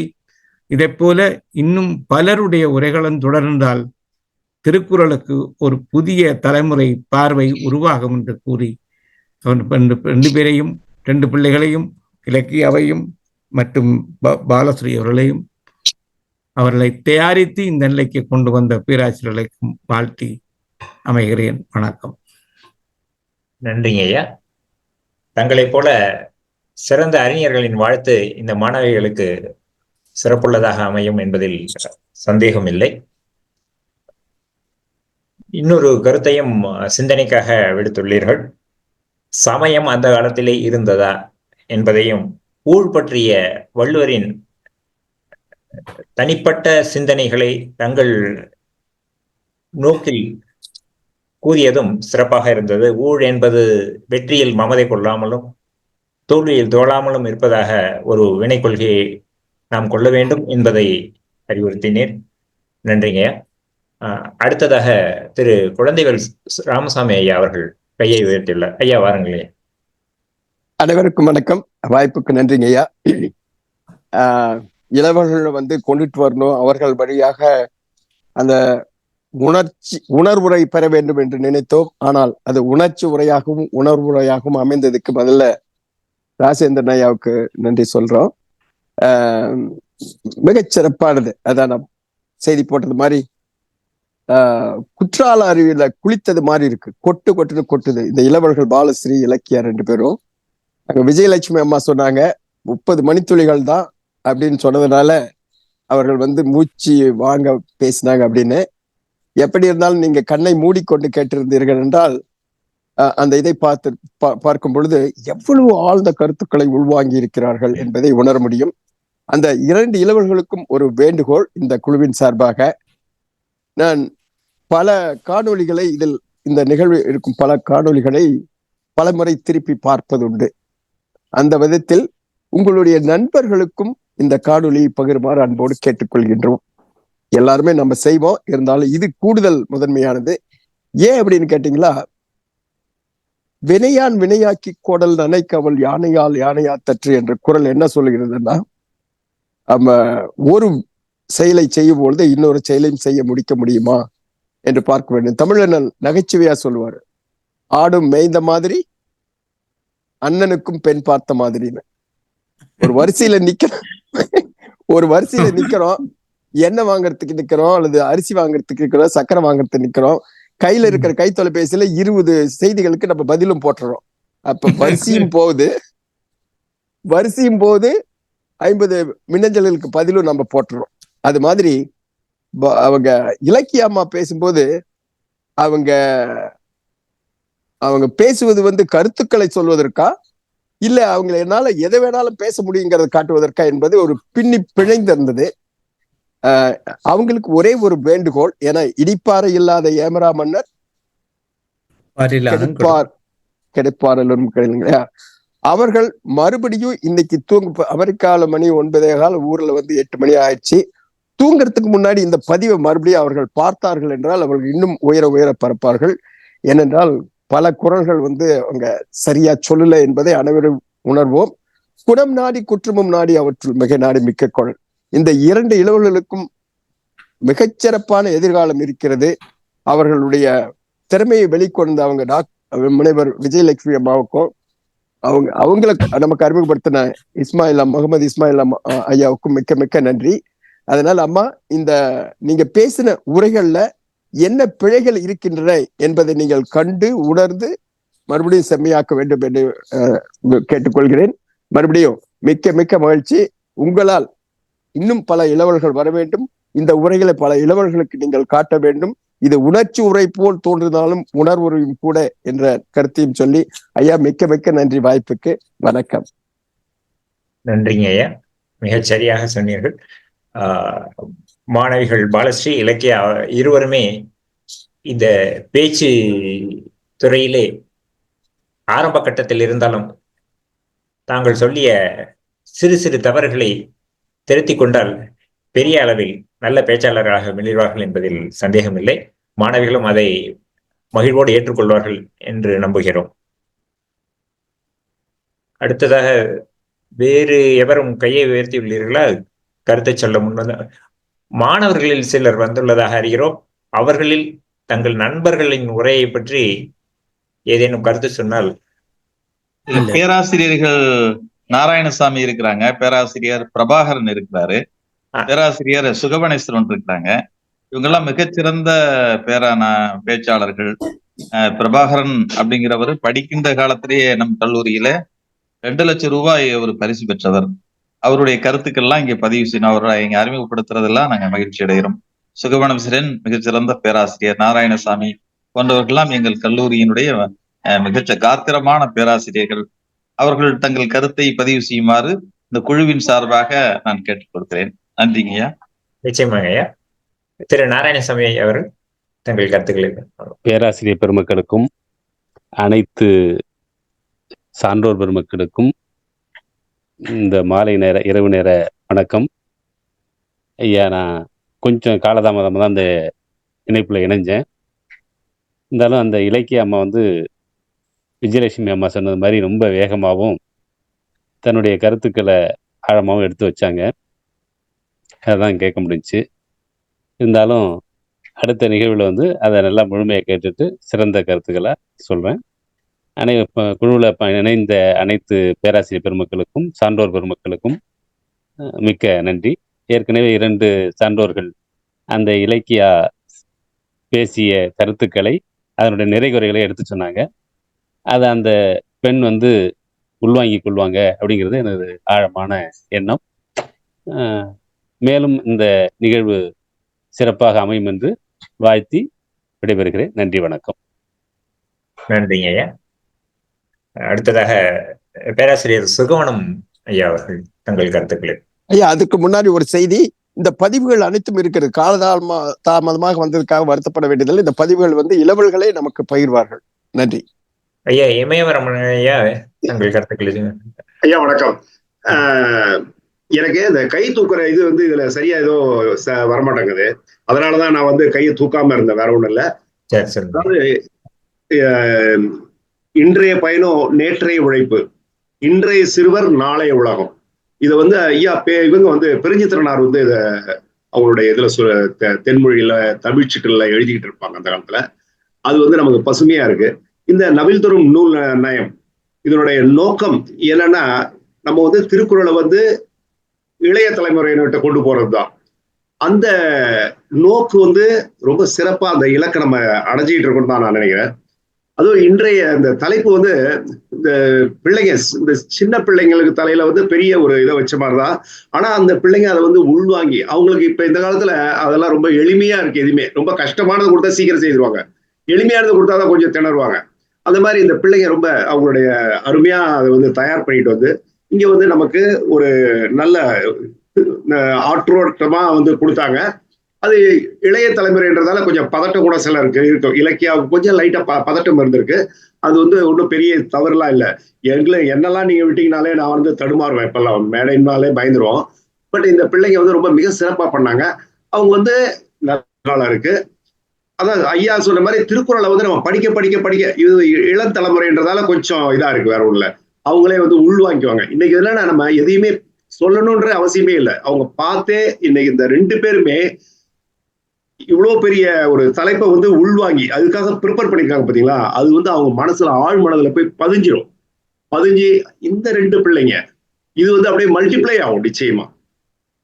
இது மாதிரிதான் நம்ம வாரம் வாரம் பண்ணிட்டே இருக்கோம். இது 7வது வாரம் அந்த ஜமால் முகமது கல்லூரியில இருந்து பிள்ளைங்க வந்து பண்றது. இது வந்து மிக சிறப்பா போயிட்டு இருக்கு சார்.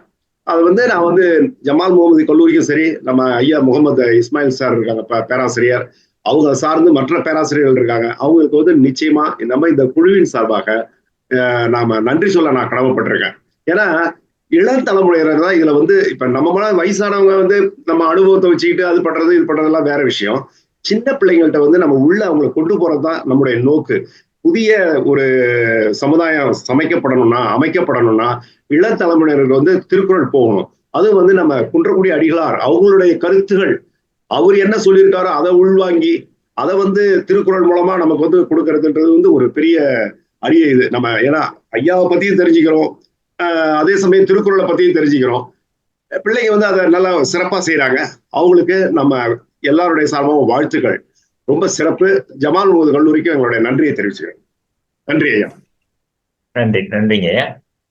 தாங்கள் சொன்னது போலவே அரசியல், வாழ்வியல், சமயவியல் இது 3மே இந்த இளைஞர்களுக்கு தேவையா என்று சிந்தித்தால் மிக அவசியமான ஒன்று. தற்கால இளைஞர்கள் இந்த 3லுமே ஒரு தவறான புரிதலை கொண்டுள்ளார்கள். அது குன்றக்குடி அடிகளார் அவர்களின் கட்டுரைகளை பயில்வதன் மூலம் ஒரு சரியான பாதைக்கு அவர்களை கொண்டு வர இயலும் என்பதில் அர்த்தம் உள்ளது. அது இங்கே முழுதாக அது பயனாகிறது. அடுத்ததாக திரு பொன்னியின் செல்வன் அவர்கள் இணைந்துள்ளார்கள். அவர்கள் தங்கள் கருத்துக்களை கூறுமாறு பணியுடன் கேட்கிறேன். ஐயா வணக்கம். மன்னிக்கணும், நான் கொஞ்ச நாள் கலந்துக்க முடியாம போயிட்டு இருக்கிறதுனால கலந்துக்க முடியாமல் போயிடுச்சு. பட் இது மிகச்சிறப்பாக வந்து இந்த குழந்தைங்க பேசியிருக்கிற நினச்சி ரொம்ப பூரிப்பாக இருக்குது. தொடர்ந்து நான் இதை மிஸ் பண்ணிட்டோங்கிற வருத்தம் எனக்கு இருக்குது. மன்னிக்கணும் எல்லாத்தையும், நான் இந்த சமயத்தில் குறைவாக பேசுறதுக்கு மன்னிக்கணும். All the best to you and thanks Chakkaramani sir for taking this up. I mean the options of it எங்களோட வேலை தான் அது, நீங்கள் செஞ்சுட்டு இருக்கீங்க. ரொம்ப நன்றி, ரொம்ப நன்றி. Thank you so much. தேங்க்யூ. நன்றி. நான் ஆஃபீஸில் தான் இருக்கேன், மன்னிக்கணும். தெரியும் ஐயா, உங்களின் வேலை பளு தெரியும். அது அறிந்தும் வெகு நாட்களுக்கு பிறகு இணைந்ததால் தங்களின் குரலையும் முகத்தையும் பார்க்கலாம் என்பதில் தான் ஆர்வமாக இருந்தோம். நன்றி நன்றி நன்றி. ஐயா வணக்கம் ஐயா. சொல்லுங்க. இலக்கியம் வந்துட்டா. என்னோட குறைகள் வந்து ஐயா சொன்னாங்க. நான் எனக்கு கொஞ்சம் இருமல் அதிகமா இருந்ததுனால திருக்குறள் எல்லாம் கொஞ்சம் திட்டிதான் சொன்னேன். அடுத்து இங்க வந்து நான் சரி பண்ணிட்டு நெக்ஸ்ட் டைம் நல்லா பண்ணுவேங்க ஐயா. நல்லதுமா. இந்த வாய்ப்பு கொடுத்ததுக்கு மிக்க நன்றிங்க. நல்லதுங்கம்மா. வாழ்த்துக்கள். மீண்டும் ஒரு முறை வாழ்த்துக்கள். நன்றி ஐயா. நன்றிமா. விமலேசன், நீங்க ஏதாவது கருத்து சொல்றீங்களா? பெங்களூர்ல இருந்து இணைஞ்சிருக்காரு. வணக்கம் ஐயா. மிகவும் சிறப்பாக இருந்தது. இது வந்து ஆழமான உளவியல் மட்டுமல்ல, கடினமான சப்ஜெக்ட். 2 மாணவரும் மிகவும் சிறப்பாக செய்தார்கள். இந்த ஆங்கிலத்தில் வந்து காலத்தை சுருக்கி கேப்சூல்ல கொடுப்போம்னு சொல்ற மாதிரி 30 மணித்துளிகளில் இந்த கடினமான சப்ஜெக்டை விரைவாக கொடுக்கணுன்ற இடத்துல அவங்க வந்து செஞ்சாங்க. சில துடிப்பாகவும் இயற்கையாகவும் செஞ்சிருக்காங்க. மிகப்பெரிய வாழ்த்துக்கள். பாலாஸ்ரீ அவர்கள் பேசும்போது அந்த அன்பு, உடல், உயிர், அந்த அன்புக்கு ஒரு உருவத்தையும் கொடுத்து பேசுனது வந்து மிகவும் மகிழ்ச்சியா இருந்தது கேட்டதுக்கு. அவர்கள் அந்த கருணை, அன்பு, காதல், அந்த காதலுடைய மெளிமையும் சிறப்பாக சொல்லியிருந்தாங்க. அவர்களுக்கு வாழ்த்துக்கள். இலக்கிய அவர்கள் மிகவும் சிறப்பாகவும் வேகமாகவும் சொன்னாங்க. அவர்கள் வாழ்வியல் கருத்துக்களை சொல்லும்போது அனைத்து சான்றோர்களையும் கூப்பிட்டு இருந்தாங்க. அப்பராக இருக்கட்டும், கம்பராக இருக்கட்டும், ஐயன் வள்ளுவருக்கும், ஐயா பெரியாரையும் குறித்து அனைத்து கருத்துக்களையும் வந்து சிறப்பாக சொல்லியிருந்தாங்க. அவர்கள் குரல்கள்ல வந்து பேசும்போது பதட்டம் இல்லாத அவங்க உரைச்சாங்கன்னா அந்த குரல்கள்லாம் சரியாக அமையும்னு என்னுடைய கருத்து. அந்த 7 பிறப்புன்றதுக்கு மிகப்பெரிய புதிய இலக்கணம் சொன்னாங்க. 7 பிறப்புன்றது வந்து 7 பிறப்புன்னு சொல்றாங்க. கலைஞர் சொல்ற மாதிரி நமக்கு அடுத்து 7 வகையான எதிரில் பிறகு பேரம், பேத்தி, அந்த மாதிரி அந்த 7 குரலுக்கும் 7 வகைக்கும் அந்த அறிவு சொன்று போகும்னு சொன்னது. இந்த அம்மா சொன்ன சிறப்பு சொன்னதெல்லாம் ஒரு வேறு டைரக்ஷன்ல சிந்திக்கக்கூடிய புரிதலாக இருக்கக்கூடிய எண்ணங்கள். இருவரும் சிறப்பாக செய்தார்கள். வாழ்த்துக்கள். அவங்க இருவருக்கும் அவங்களை ப்ரிப்பேர் பண்ண ஆசிரியர்களுக்கும் அந்த பல்கலைக்கழகத்திற்கும் அவர்களுடைய பணி மேன்மேலும் தொடர வேண்டும் என்று கூறி வாய்ப்புக்கு வாழ்த்து கூறி அணுகிறேன். நன்றி, வணக்கம். அனைவருக்கும் வணக்கம். 2 மாணவர்களுமே ரொம்ப சிறப்பா நீங்க எல்லாமே பெரியவர்கள்லாம் சொல்லிட்டீங்க. அதில் உள்ள நிறை குறைகள்லாம் சொல்லிட்டீங்க. ரொம்ப ஆழமான இந்த 3 பகுதியுமே வாழ்வியல், அரசியல், அந்த சமயவியல், இந்த 3 கட்டுரைகளுமே வந்து நம்ம ஒன்னொன்றுமே வந்து ஒரு 2 மணி நேரம் பேச வேண்டிய ஒரு தலைப்புங்க. அது அவ்வளோ ஆழமான தலைப்பு. அது குறிப்பாக சமயவியல் வந்து அது மாதிரி ஒரு தலைப்புங்க. அது அதே மாதிரி தான் வாழ்வியலும். இது ஏன் வந்து இந்த நிகழ்ச்சியுடைய நோக்கமே என்னன்னா, அடிகளார் மாதிரி ஒரு தன்னலமற்ற மக்கள் நலத்தை மட்டும் மனதில் கொண்ட ஒரு துறவி எப்படி இந்த குரலை வந்து அணுகினாரு, அது எப்படி வாழ்வியலா மாற்றத்துக்கு என்ன பண்ணணும் நாம அப்படின்னு சொல்லி பலாச்சொலியை உரிச்சு கொடுக்குற மாதிரி நமக்கு வந்து அவங்க கொடுத்துருக்காங்க. அதுல வந்து பாத்தீங்கன்னா அதுல வந்து அடிகளார் வந்து ஒப்புரவை பத்தி சொல்லிருப்பார். நான் போன வாரம் நம்ம நிகழ்ச்சி முடிஞ்சதுக்கு அப்புறம் இனியன் கோவிந்தராஜ் கிட்ட பேசிட்டு இருந்தேன். உங்களுக்கெல்லாம் தெரியும், இந்தியாவில் மிக பெரும் புரட்சி பண்ணவர் வந்து வர்கீஸ் குரியன் பால்வளத்துறையில. அதுல அண்மையில் ஒரு தகவல் பார்த்தேன். ஒரு அமுல் பொருள் நீங்க வாங்கினீங்கன்னா அந்த பொருள் 100 ரூபான்னா 80 ரூபா வந்து உற்பத்தியாளருக்கு போகுது. அந்த கூட்டுறவு முயற்சியை பத்தி அடிகளார் இதுல வந்து ஒப்புரவுல வரும்போது சொல்லிருப்பாரு. இந்த ஒப்புரவு அதிகாரம் தான் வர்கீஸ் குரியனுக்கு அமுல் உருவாக காரணமாக இருந்ததுல ஒரு காரணம். அது பல காரணங்கள் இருக்கலாம். ஏன்னா அவர் வந்து கோபிச்செட்டிப்பாளையத்துல தமிழ் வழியில படித்தவர். அவர் தந்தையார் வந்து அங்கே பணிபுரிஞ்சார். அந்த சமயம் அவர் வந்து திருக்குறளை வந்து நல்ல தமிழ்லேயே படிச்சிருக்காரு. இந்த ஒப்புரவு அறிதல் தான் தனக்கு உந்து சக்தியாக இருந்ததுன்னு சொல்லிட்டு பின்னால் இந்த கோபிச்செட்டிப்பாளையம் பள்ளி நூற்றாண்டு விழா காணும்போது அந்த நூற்றாண்டு விழா மலருக்காக இனியன் கோவிந்தராஜ் ஐயா அவரை அணுகும்போது இதை குறிப்பாக அவர் சொல்லியிருக்காரு. இதை வந்து அந்த காலத்தில் ஒளிப்பதிவாக பண்ணலையே ஒழிய அந்த மலரில் வந்து வர்கீஸ் குரியன் தன்னுடைய நேர்காணலில் அதை குறிப்பிட்டிருக்காரு. அப்போ வள்ளுவருடைய ஒற்றை அதிகாரம் அடிகளார் கண்ட மாதிரி அந்த பெரும் கனவு இதில் சொல்லிருக்காரு. வாழ்வியலில் வந்து சொல்லும்போது இந்த ஒப்புரவு அதிகாரம் தான் கூட்டுறவு முயற்சிக்கு வந்து ரொம்ப அடித்தளம்னு சொல்லியிருக்காரு. அதை வந்து உருவாக்கினவர் நம்ம வர்கீஸ் குரியன். அதே மாதிரி இந்த வாழ்வியல் கட்டுரையில் ஒரே ஒரு கருத்தை நான் சொல்ல விரும்புகிறேன். இந்த வாழ்வியல் கட்டுரையிலையும் சரி, சமயவியல் கட்டுரையிலையும் சரி, அடிகளார் என்ன பண்ணிருக்காரு அப்படின்னா, தந்தை பெரியாரை வந்து சொல்லிருக்காரு. வாழ்வியலில் சொல்லும்போது அவரோட உடன்பட்டும், சமயவியலில் சொல்லும்போது அவரோடு நாகரிகமாக மறுத்தும், அது அவருடைய கொள்கை, அது ஏற்றுக்கொண்டுதான் இல்லையா மக்கள் உலகம். ஏன்னா யாரும் ஒருத்தர் சொல்றதை யாரும் ஏற்றுக்கிட்டு போயிடவே முடியாது. அவங்க யார் பண்ணாலும் கண்மூடித்தனமாக போகக்கூடாது. வள்ளுவரை சொல்றாரு, எப்பொருள் யார் யார் வாய் கேட்பனும் அப்பொருள் மெய்ப்பொருள் காண்பது அறிவுடைமையில சொல்றாரு. மெய்யுணர்தல்ல சொல்றாரு, எப்பொருள் எத்தன்மை தாயினும் அப்பொருள் மெய்ப்பொருள் காண்பது அறிவுன்னு சொல்லி 2 இடத்துலையுமே சொல்லுவார். இது அகநோக்கிய பயணம், அது புறநோக்கிய பயணம். அதனால் தந்தை பெரியார்கிட்ட என்ன கருத்தை நம்ம எடுத்துக்கணுமோ அதை நம்ம எடுத்துக்கணும். அது மாதிரி அடிகளாட்டையும் என்ன நம்ம கருத்தை எடுத்துக்கணுமோ அந்த கருத்தை எடுத்துகிட்டு போகணும். எல்லாத்துக்கும் இப்படி தான் எடுத்துக்கிட்டு நமக்கு எது சரின்னு சொல்லுதோ அதை வந்து நம்ம உள்மனது சொல்கிறது, ஆழ்மனது சொல்கிறத நம்முடைய பின்புலத்தில் நம்ம போகணுது. அந்த மாதிரியில் அணுகும்போது தந்தை பெரியாரை பற்றி வாழ்வியலில் சொல்கிறார். அவரை பற்றி என்ன சொல்கிறாருன்னா, கொடி செய்வார்க்கு இல்லை பருவம், மடி செய்து மானம் கருத கெடும். இதுதான் வந்து தந்தை பெரியாருக்கு வந்து மிக நெருக்கமான குரல். அது ஆரம்பத்தில் தந்தை பெரியார் வந்து திருக்குறளை வந்து ஏற்றுக்கல. அது வந்து வட கருத்துக்களை சொல்லுது, ஆரியர் கருத்துக்களை சொல்லுதுலாம் ஒரு தவறான புரிதலில் இருந்தார். பின்னால் வந்து காலம் செல்ல செல்ல அவர் பெரியார் வந்து இது உணர்ந்துக்கிட்டு தமிழருக்கு ஒரு நூல் அப்படின்னா அது திருக்குறளாகத்தான் இருக்க முடியும்னு சொல்லிட்டு ரொம்ப ஆணித்தரமாக சொன்னவர். அவருக்கு இந்த குரல் வந்து ரொம்ப மனதுக்கு நெருக்கமான குரல். அது அடிகளார் சொல்லிலேயே வந்து நான் வந்து பேரை சொல்லாமல் சொல்கிறார். பெரியார் வந்து பேரவே சொல்ல இந்த வாழ்வியல் கட்டுரையில் என்ன சொல்கிறாருன்னா, இந்த திருக்குறளுக்கு மிக பலர் உரை எழுதியிருக்கிறார்கள், ஆனால் ஒருவர் தான் வள்ளுவத்தை வாழ்க்கையில் நடைமுறைப்படுத்தி வாழ்க்கை விளக்கத்தில் உரை கண்டவர். அந்த அற்புதமான மனிதர் நம்முடைய காலத்தில் வாழ்ந்தவர். அவருக்கு தமிழ் மூச்சு, தமிழ் இனம் அவருடைய சுற்றம். தமிழினத்தின் பாதுகாப்புக்காக முன்னேற்றத்திற்காக பணி செய்த ஓர் இயக்கத்தில் தலைவருக்கு கட்டுப்பட்டு பணி செய்தவர். இடையில் தவிர்க்க முடியாமல் பிரிவு தோன்றியது. பிரிந்தவர் சோர்ந்து போகாமல் பேரியக்கம் கண்டார். பிரிவதற்கு காரணமாக இருந்தவர்கள் பிரிந்த பெருமானாரை இழித்தும் பழித்தும் பலப்பல பேசினார்கள். அம்மம்மா, அவர்களின் ஏச்சு பேச்சுக்கு மறுவார்த்தை வேண்டுமே. துறந்தாரில் தூய்மையுடையவர் போல தம்மை பழித்தாரை தாம் பழிக்காமல் வாழ்ந்தார். ஒரு இயக்கத்தையே வளர்த்தார் அப்படின்னு சொல்லிட்டு அவரை அப்படியே கொண்டு போயிட்டே இருக்காரு. அது போயிட்டு அந்த ஏசி அவர்கள் இருந்த இடம் நோக்கி சென்று பணிவை காட்டினார்.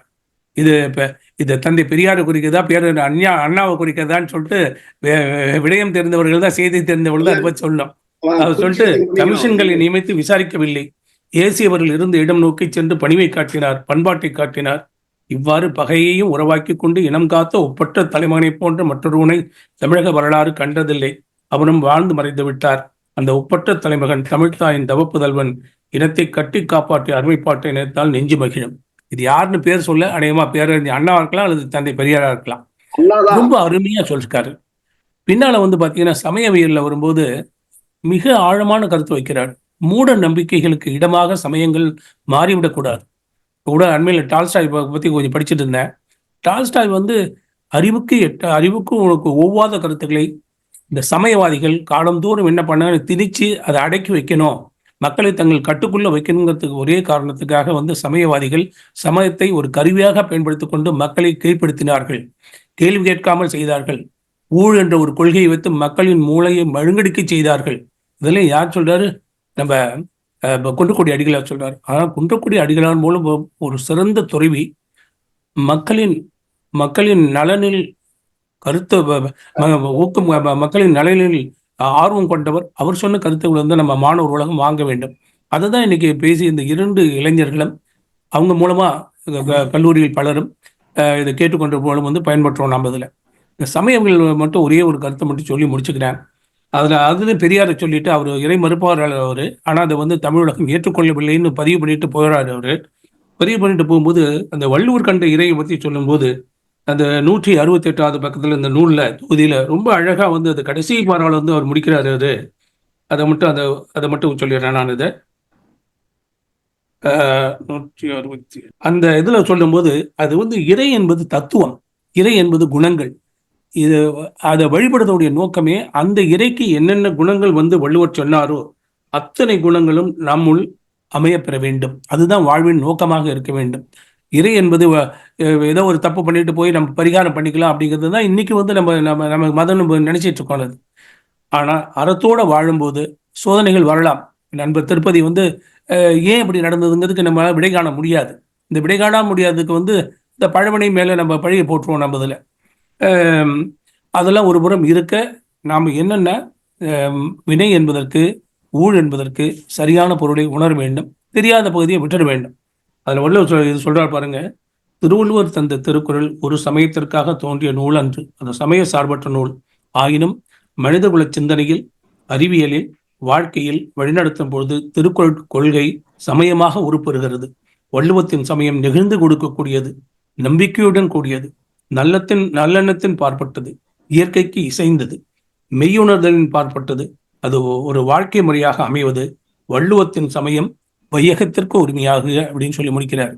ஏன்னா இங்க வந்து கவர்ச்சி கிடையாது, இங்க கதை கிடையாது, இங்க வந்து வள்ளுவத்துல அவர் பண்டிகைகள்லாம் இந்த பண்டிகைலாம் கொண்டாடுன்னு சொல்ல கிடையாது. அவரு வந்து வாழ்க்கையை கொண்டாட சொன்னார், ஒவ்வொரு கணத்தையும் கொண்டாட சொன்னார். எதுக்கு வருஷத்துக்கு ஒரு முறை மட்டும் நம்ம கொண்டாடணும்? வாழ்க்கையை கொண்டாடுங்க, அணுவணுமா வந்து வாழ்க்கையை ரசிச்சு ருசிச்சு நீங்க வாழுங்கிறது தான் வள்ளுவத்துடைய அடிநாதம்ங்கிறது.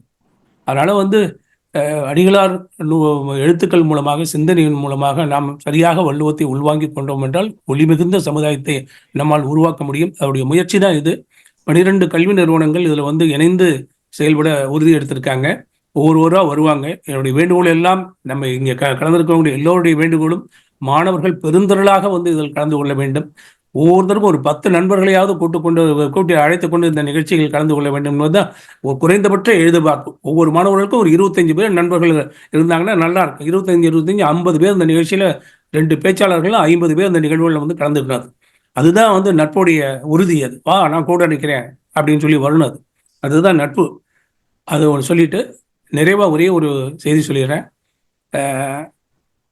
கும்பரிமணியில் வந்து திருவள்ளுவர் சிலை நிறுவி 25வது ஆண்டு ஆகிறது. முக்கடலும் சங்கமிக்கும் இடத்தில் முப்பால் கண்ட நாயகருக்கு சிலை தமிழ்நாடு அரசு வந்து எடுத்தது. அதுக்கு கலைஞர் மூல காரணமாக இருந்தவர். அதோட 25ஆம் ஆண்டு வெள்ளி விழா கொண்டாடுறாங்க. இந்த நேரத்தில் ஒரு முக்கியமான செய்தி என்ன சொல்றேன்னா, இந்த திருக்குறள் 1330 திருக்குறளை மனப்பாடம் செய்பவர்களுக்கு தமிழக அரசு பரிசு வழங்கி வருகிறது. இந்த நிகழ்ச்சியில நம்மோட வழக்கமாக இணைந்திருக்கக்கூடிய சத்யபிரபா தங்கமணி 2000வது ஆண்டு அவரும் அவருடைய தங்கையும் திருக்குறள் மனனம் பண்ணி மோனரசைய கூட்டு போய் அங்கே கலைஞர் வந்து பரிசு வாங்கினாங்க. கலைஞர் குரலோவியம் கையெழுத்து போட்டு கொடுத்தாரு. அதே இடத்துல அவங்க மகள் ராஜகீர்த்தின்னு பேர், சத்யபிரபா பல் மருத்துவராக இருக்காங்க, ஒசூரில் இருக்காங்க. அவங்களுடைய மகள் வந்து இப்போ இந்த வருஷம் 1330 திருக்குறளும் சொல்லி நிறைவு பெற்று தேர்ச்சி ஆகிட்டாங்க. இந்த ஆண்டு யார் யாரெல்லாம் பரிசு வாங்கியிருக்காங்க, யார் யாரெல்லாம் தேர்ச்சி பெற்றிருக்காங்களோ அவங்களெல்லாம் ஒன்றை அழைத்து கன்னியாகுமரியில் சான்றிதழும் பரிசும் அளிக்கிறதா ஒரு திட்டம் இருப்பதாக அறிகிறேன். அதாவது அம்மா அப்பா எந்த இடத்துல பரிசு வாங்கினாங்களோ, அம்மா அப்பாட்ட வாங்கினாரு, மகள் வந்து மகன்கிட்ட வாங்குறாரு. இது வந்து அவங்களுக்கு வந்து ஒரு மறக்க முடியாத ஒரு அந்த நடந்ததுன்னா அந்த நிகழ்ச்சி இருந்தால் அவங்களுக்கு மறக்க முடியாத ஒரு நிகழ்வாக இருக்கும். அது வெள்ளி விழா ஆண்டு இப்படி தான் வந்து ஒரு இனம் வளரும். எப்படி வளரும்னா, குடும்பத்தில் குரல் படிக்கணும், குடும்பத்தில் அடுத்த தலைமுறை சொல்லிக் கொடுக்கணும். அதுக்கு மிகச்சிறந்த எடுத்துக்காட்டாக இருக்கவர் வந்து பல் மருத்துவர் சத்யபிரபா தங்கமணி. இதில் ஒரு முக்கியமான செய்தி என்னென்னா, உலக திருக்குறள் முற்றுதல் இயக்கம் யார் யாரெல்லாம் திருக்குறள் மனனம் செய்கிறாங்களோ அவங்களை ஊக்குவிக்குது, அவங்களுக்கு இணைய வழியாக பயிற்சி தருது. பல ஆசிரியர்களையும் ஒன்றிணைத்து உலக திருக்குறள் முற்றுவதல் இயக்கம் செயல்பட்டு வருகிறது. இந்த இயக்கத்தை பற்றி மற்றவங்களுக்கு சொல்லுங்க. குழந்தைகள் நிறைய படிக்கணும். தமிழக அரசு என்ன பண்ணிட்டாங்க, முன்ன 70 பேருக்கு மட்டும்தான் பரிசுன்னு சொல்லியிருந்தாங்க. இப்போ எத்தனை பேர் சொன்னாலும் சரி, உலக திருக்குறள் முற்றுவதல் இயக்கத்தின் நோக்கம் என்னன்னா, ஒரு மாவட்டத்துக்கு 100 பேர் சொல்லி தமிழ்நாடு பாண்டிச்சேரி சேர்த்து ஒரு 40, அந்த 40 இடத்துல 4000 பேர் வருஷத்துக்கு வந்து பரிசு வாங்கணும், 70 பேர் கிடையாது அப்படிங்கிறத உலக திருக்குறள் முற்றுவதல் இயக்கத்தின் நோக்கம். அந்த நோக்கம் கொஞ்சம் கொஞ்சமா ஒரே நாளில் கட்டமைக்க முடியாது, கொஞ்சம் கொஞ்சமா வளர்ந்துட்டு வருது. 70ங்கிறது 124 சென்ற ஆண்டு மாறுச்சு. இந்த ஆண்டு அதுக்கு மேலே 147 என்னமோ இருக்குன்னு நினைக்கிறேன். இப்போ 2 இடத்துல வந்து டபுள் ஆயிடுச்சு. இப்போ இந்த ஆண்டு எவ்வளோன்னு சொல்லி தெரியல. நம்பிக்கையோட வந்து தேர்தல் முடிவுகளுக்காக காத்திருக்க மாதிரி அவங்கெல்லாம் முதல் போட்டு முதல் எடுக்கிறாங்க. இதெல்லாம் முதல் கிடையாது. நம்ம நேரம் தான் முதல், அறம் தான் முதல், வள்ளுவர் தான் வழிகாட்டி. இந்த முதலை நம்ம போட்டு அந்த பிள்ளைங்க எவ்வளோ பேர் வராங்கன்னு இருக்கோம். இதில் என்னுடைய வேண்டுகோள் என்னென்னா, முனைப்போடு அவங்கவுங்க அவங்களுடைய மகள், மகன், பேரன், பேத்தி இவங்களுக்கெல்லாம் திருக்குறள் மனன முற்றுவதற்கு வந்து ஏற்பாடு பண்ணுங்க. இப்போ வள்ளுவத்தை போட்டு வச்சோம்னா பின்னாட பொருளோட போக போக போக போக சிறப்பாக அவங்க வாழ்க்கை அமையும். 6, 7, 8க்குள்ளே மனனம் பண்ண வச்சிடணும். 9, 10, 11 பொருளோட சொல்ல வைக்கணும். கல்லூரி போகும்போது ஒரு நல்ல முழுக்க வாழ்க்கையில் பயன்படுத்த சொல்லணும். அப்போ வந்து ஒரு சிறந்த சமுதாயம், உலகத்திலேயே தமிழ் சமுதாயம் மலரும், மற்றவங்களுக்கு வழிகாட்டியாக இருக்கும். கொஞ்சம் நீள தான் போயிடுச்சு, இருந்தாலும் இதை பதிவு பண்ணுங்கிறதால சொல்லி அவங்களோட இந்த பயந்துக்கிறேன். ரொம்ப நன்றிங்க. நன்றிங்க. அடிகளாரின் முத்தாய்ப்பான வரிகளை கூறி அதற்கும் மேலாக தங்களின் கருத்துக்களையும் அதில் விரித்துரைத்தமைக்கு நன்றி. தங்களின் விருப்பங்களும் விரைவில் நிறைவேறட்டும். அதற்கான வாழ்த்துக்களும் அனைவரின் சார்பிலும் தெரிவிக்கிறோம். இறுதியாக மரபுப்படி நன்றியுரை கூறுவதற்கு முன்பாக திரு செல்வி பாலஸ்ரீ அவர்கள் தனது கருத்துக்களை சொல்ல முன்வருகிறார். வாங்கம்மா பாலஸ்ரீ. மன்னிக்கவும் ஐயா, அழைக்கும் போது வராமல் போனதற்கு மன்னிக்கவும். அதாவது இந்த தலைப்பின் கீழ் எனக்கு பேச வாய்ப்பு அளித்த போது எனக்கு வந்து முதல் பதஷ்டமாக இருந்தது. எப்படி பேச போறோம், இதை வந்து நம்மளால பேச முடியுமா, இவ்வளவு பெரிய தலைப்பை நம்ம நம்பி கொடுத்துருக்காங்களே, நம்மளால இதை அறிந்து கொண்டு தெளிவாக பேச முடியுமான்ற பதஷ்டம் எனக்குள்ள இருந்தது. அடுத்ததாக நான் இதை படிக்க உட்காரும் பொழுது மனது வந்து ரொம்ப தெளிவடைந்துச்சுன்னு தான் நான் சொல்லுவேன். குறிப்பாக இந்த ஆழ்வினையுடைமை, அறிவு, அழுக்காறு பற்றியெல்லாம் வந்து நான் படிக்கும்போது என்னோட மனது ரொம்ப தெளிவாக நான் வந்து உணர்ந்தேன். ஓ, இதுதான் அழுக்காறு போல, இதுதான் அறிவு போல என்று எனக்கு மனது வந்து ரொம்ப தெளிவாக இருந்தது. நம்பி இந்த தலைப்பை எங்கள்கிட்ட கொடுத்து இதன் மூலம் சில விஷயங்களை கற்றுக்க செஞ்ச உங்கள் அனைவருக்கும் நான் நன்றியை தெரிவித்துக் கொள்கிறேன். குறைகளையும் திருத்திக் கொள்கிறேன் ஐயா. நன்றி. தங்கள் மாணவர்கள் மீது அதிக நம்பிக்கை உள்ளதால் மட்டுமே சீராயா இந்த பணியை மாணவர்களிடம் ஒப்படைத்துள்ளார். அதில் தாங்கள் கூறிய தெளிவு என்பது இந்த தெளிவை தான் அவரும் எதிர்பார்க்கிறார். அனைவரும் எதிர்பார்ப்பதும் அதுதான். இதே தெளிவு உரை பகிர வரும் மாணவர்கள் அல்லாமல் தங்கள் நண்பர்களுக்கும் அந்த தெளிவை உணர்த்தி அமைந்தால் அது மிகச்சிறப்பாக இருக்கும் என்று கூறி மரபின் வழி தற்போது நன்றியுரை கூற திரு செல்வராஜ் அவர்கள் அன்புடன் நன்றி ஐயா. இது நபிதொரு நூலமைப்பின் நிகழ்வு 90. இதில் கலந்து கொண்டு அனைத்து சான்றோர் பெருமக்களுக்கும், பேராசிரியர் பெருமக்களுக்கும், அனைத்து மாணவ செல்வங்களுக்கும் எங்களது வாழ்த்துக்களையும் நன்றிகளையும் தெரிவித்துக் கொள்கிறோம். இதிலே குன்றக்குடி அடிகளார் பிறந்தநாள் நூற்றாண்டு விழா பற்றி மாணவர்கள் உரை நிகழ்த்துவது மிகவும் வியக்கத்தக்கதாக உள்ளது, மிகவும் அருமையாக உள்ளது. அவருடைய ஒவ்வொரு உரையும் நாங்கள் வந்து கவனித்துக் கொண்டு வருகிறோம். எங்களது நவில்தரும் நூல் அமைப்பின் நிறுவனர் ஐயா CR அவர்கள் மிகவும் மகிழ்ந்து அதை பற்றி பேசினார்கள். அடுத்து இதில் கலந்து கொண்டு பேசிய செல்வி பாலஸ்ரீ வாழ்வியல் பற்றி மிக அருமையாக பேசினார்கள். அறிவு பற்றிய விளக்கம், அன்பு பற்றிய விளக்கம், ஒழுக்கம் பற்றிய விளக்கம், காதல் பற்றிய விளக்கம் என்று பல விளக்கங்களை தந்தார்கள். அவர்களுக்கு இந்த நவில்தொரு நூல் அமைப்பின் சார்பாக எங்களது நன்றியை தெரிவித்துக் கொள்கிறோம். அடுத்து இலக்கியா, வினைப்பயன், ஊழியின் பயன், அன்பு நெறி பற்றி பல கருத்துக்கள், பல அறியாத கருத்துக்களை சொல்லி எங்களை வியப்பில் ஆழ்த்தினீர்கள். உங்களுக்கு எங்களது நன்றியை தெரிவித்துக் கொள்கிறோம் அம்மா. இந்த பொழிவிலே உங்களது நயவரியை பற்றி பல கருத்தாளர்கள், பல சான்றோர் பெருமக்கள் கருத்துக்கு சொன்னார்கள். திரு பேராசிரியர் இஸ்மாயில் அவர்கள் ஒவ்வொரு வாரமும் எங்களுக்கு ஆதரவும் அன்பும் கொடுத்து மாணவ செல்வங்களை இதில் பேச வைப்பதற்கு எங்களது நன்றியை நாங்கள் தெரிவித்துக் கொள்கிறோம் ஐயா. பேராசிரியர் விஜயலட்சுமி அவர்கள் அதாவது பாலஸ்ரீ இலக்கியா பற்றிய பேச்சு மிகவும் சிறப்பாக அமைந்தது என்று சொன்னார்கள். மனதில் தூய்மையை உள்வாங்கிய பேச்சு என்று அவர்கள் சொன்னது மிகவும் அருமையாக இருந்தது. அடுத்து பேராசிரியர் சுப்பிரமணியன் ஐயா அவர்கள் எப்போதும் மிக தெள்ள தெளிவான உரையுடன் கூடிய கருத்துக்களை சொல்வார்கள். முற்றில கடைசியிலே ஒரு கேள்விக்குறி வைப்பார்கள், இது என்ன இது என்ன என்று இருப்பார்கள் முத்தாய்ப்பாக. மிகவும் அருமையாக இருக்கும் அவருடைய அதை விடுக்கும் கேள்வியும் தொடுக்கும் பதிலும் மிகவும் அருமையா இருக்கும். அவருக்கு எங்கள் நன்றியை தெரிவித்துக் கொள்கிறோம்.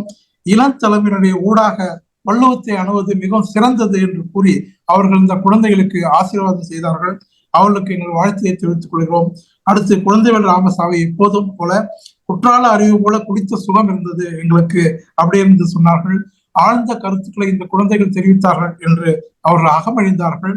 அவர்களுக்கு பல உரிய யோசனைகளை அவர்கள் காலத்தே சொன்னார்கள். அவர்களுக்கும் நாங்கள் நன்றியை தெரிவித்துக் கொள்கிறோம்.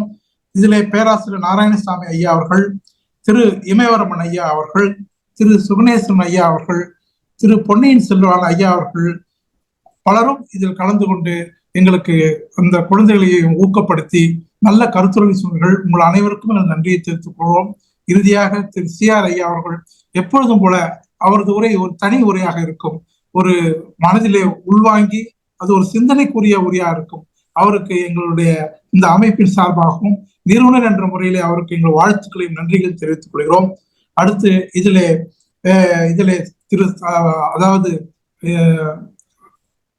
வரவேற்புரை நல்கிய திரு சக்கரபாணியா அவர்களுக்கும் ஒருங்கிணைப்பாளர் திரு கதிரவன் அவர்களுக்கும் நன்றி தெரிவித்துக் கொண்டு வலைத்தமிழ் வள்ளுவர் குழல் குடும்பம் கற்கல் கசர அமைப்பினருக்கு நாங்கள் நன்றியை தெரிவித்துக் கொள்கிறோம். அடுத்து இதிலே இந்த பதிவு செய்த திரு சுரேஷ் அவர்களுக்கும் எங்கள் நன்றி தெரிவித்துக் கொண்டு செயற்கரிய செய்வார் பெரியர் சிறியர் செயற்கரிய செய்கிறார் என்று கூறி வாழ்க வள்ளுவம் வாழ்க வள்ளுவம் வளர தமிழ் என்று கூறி எங்களது நன்றியை தெரிவித்துக் கொள்வோம். நன்றி, வணக்கம்.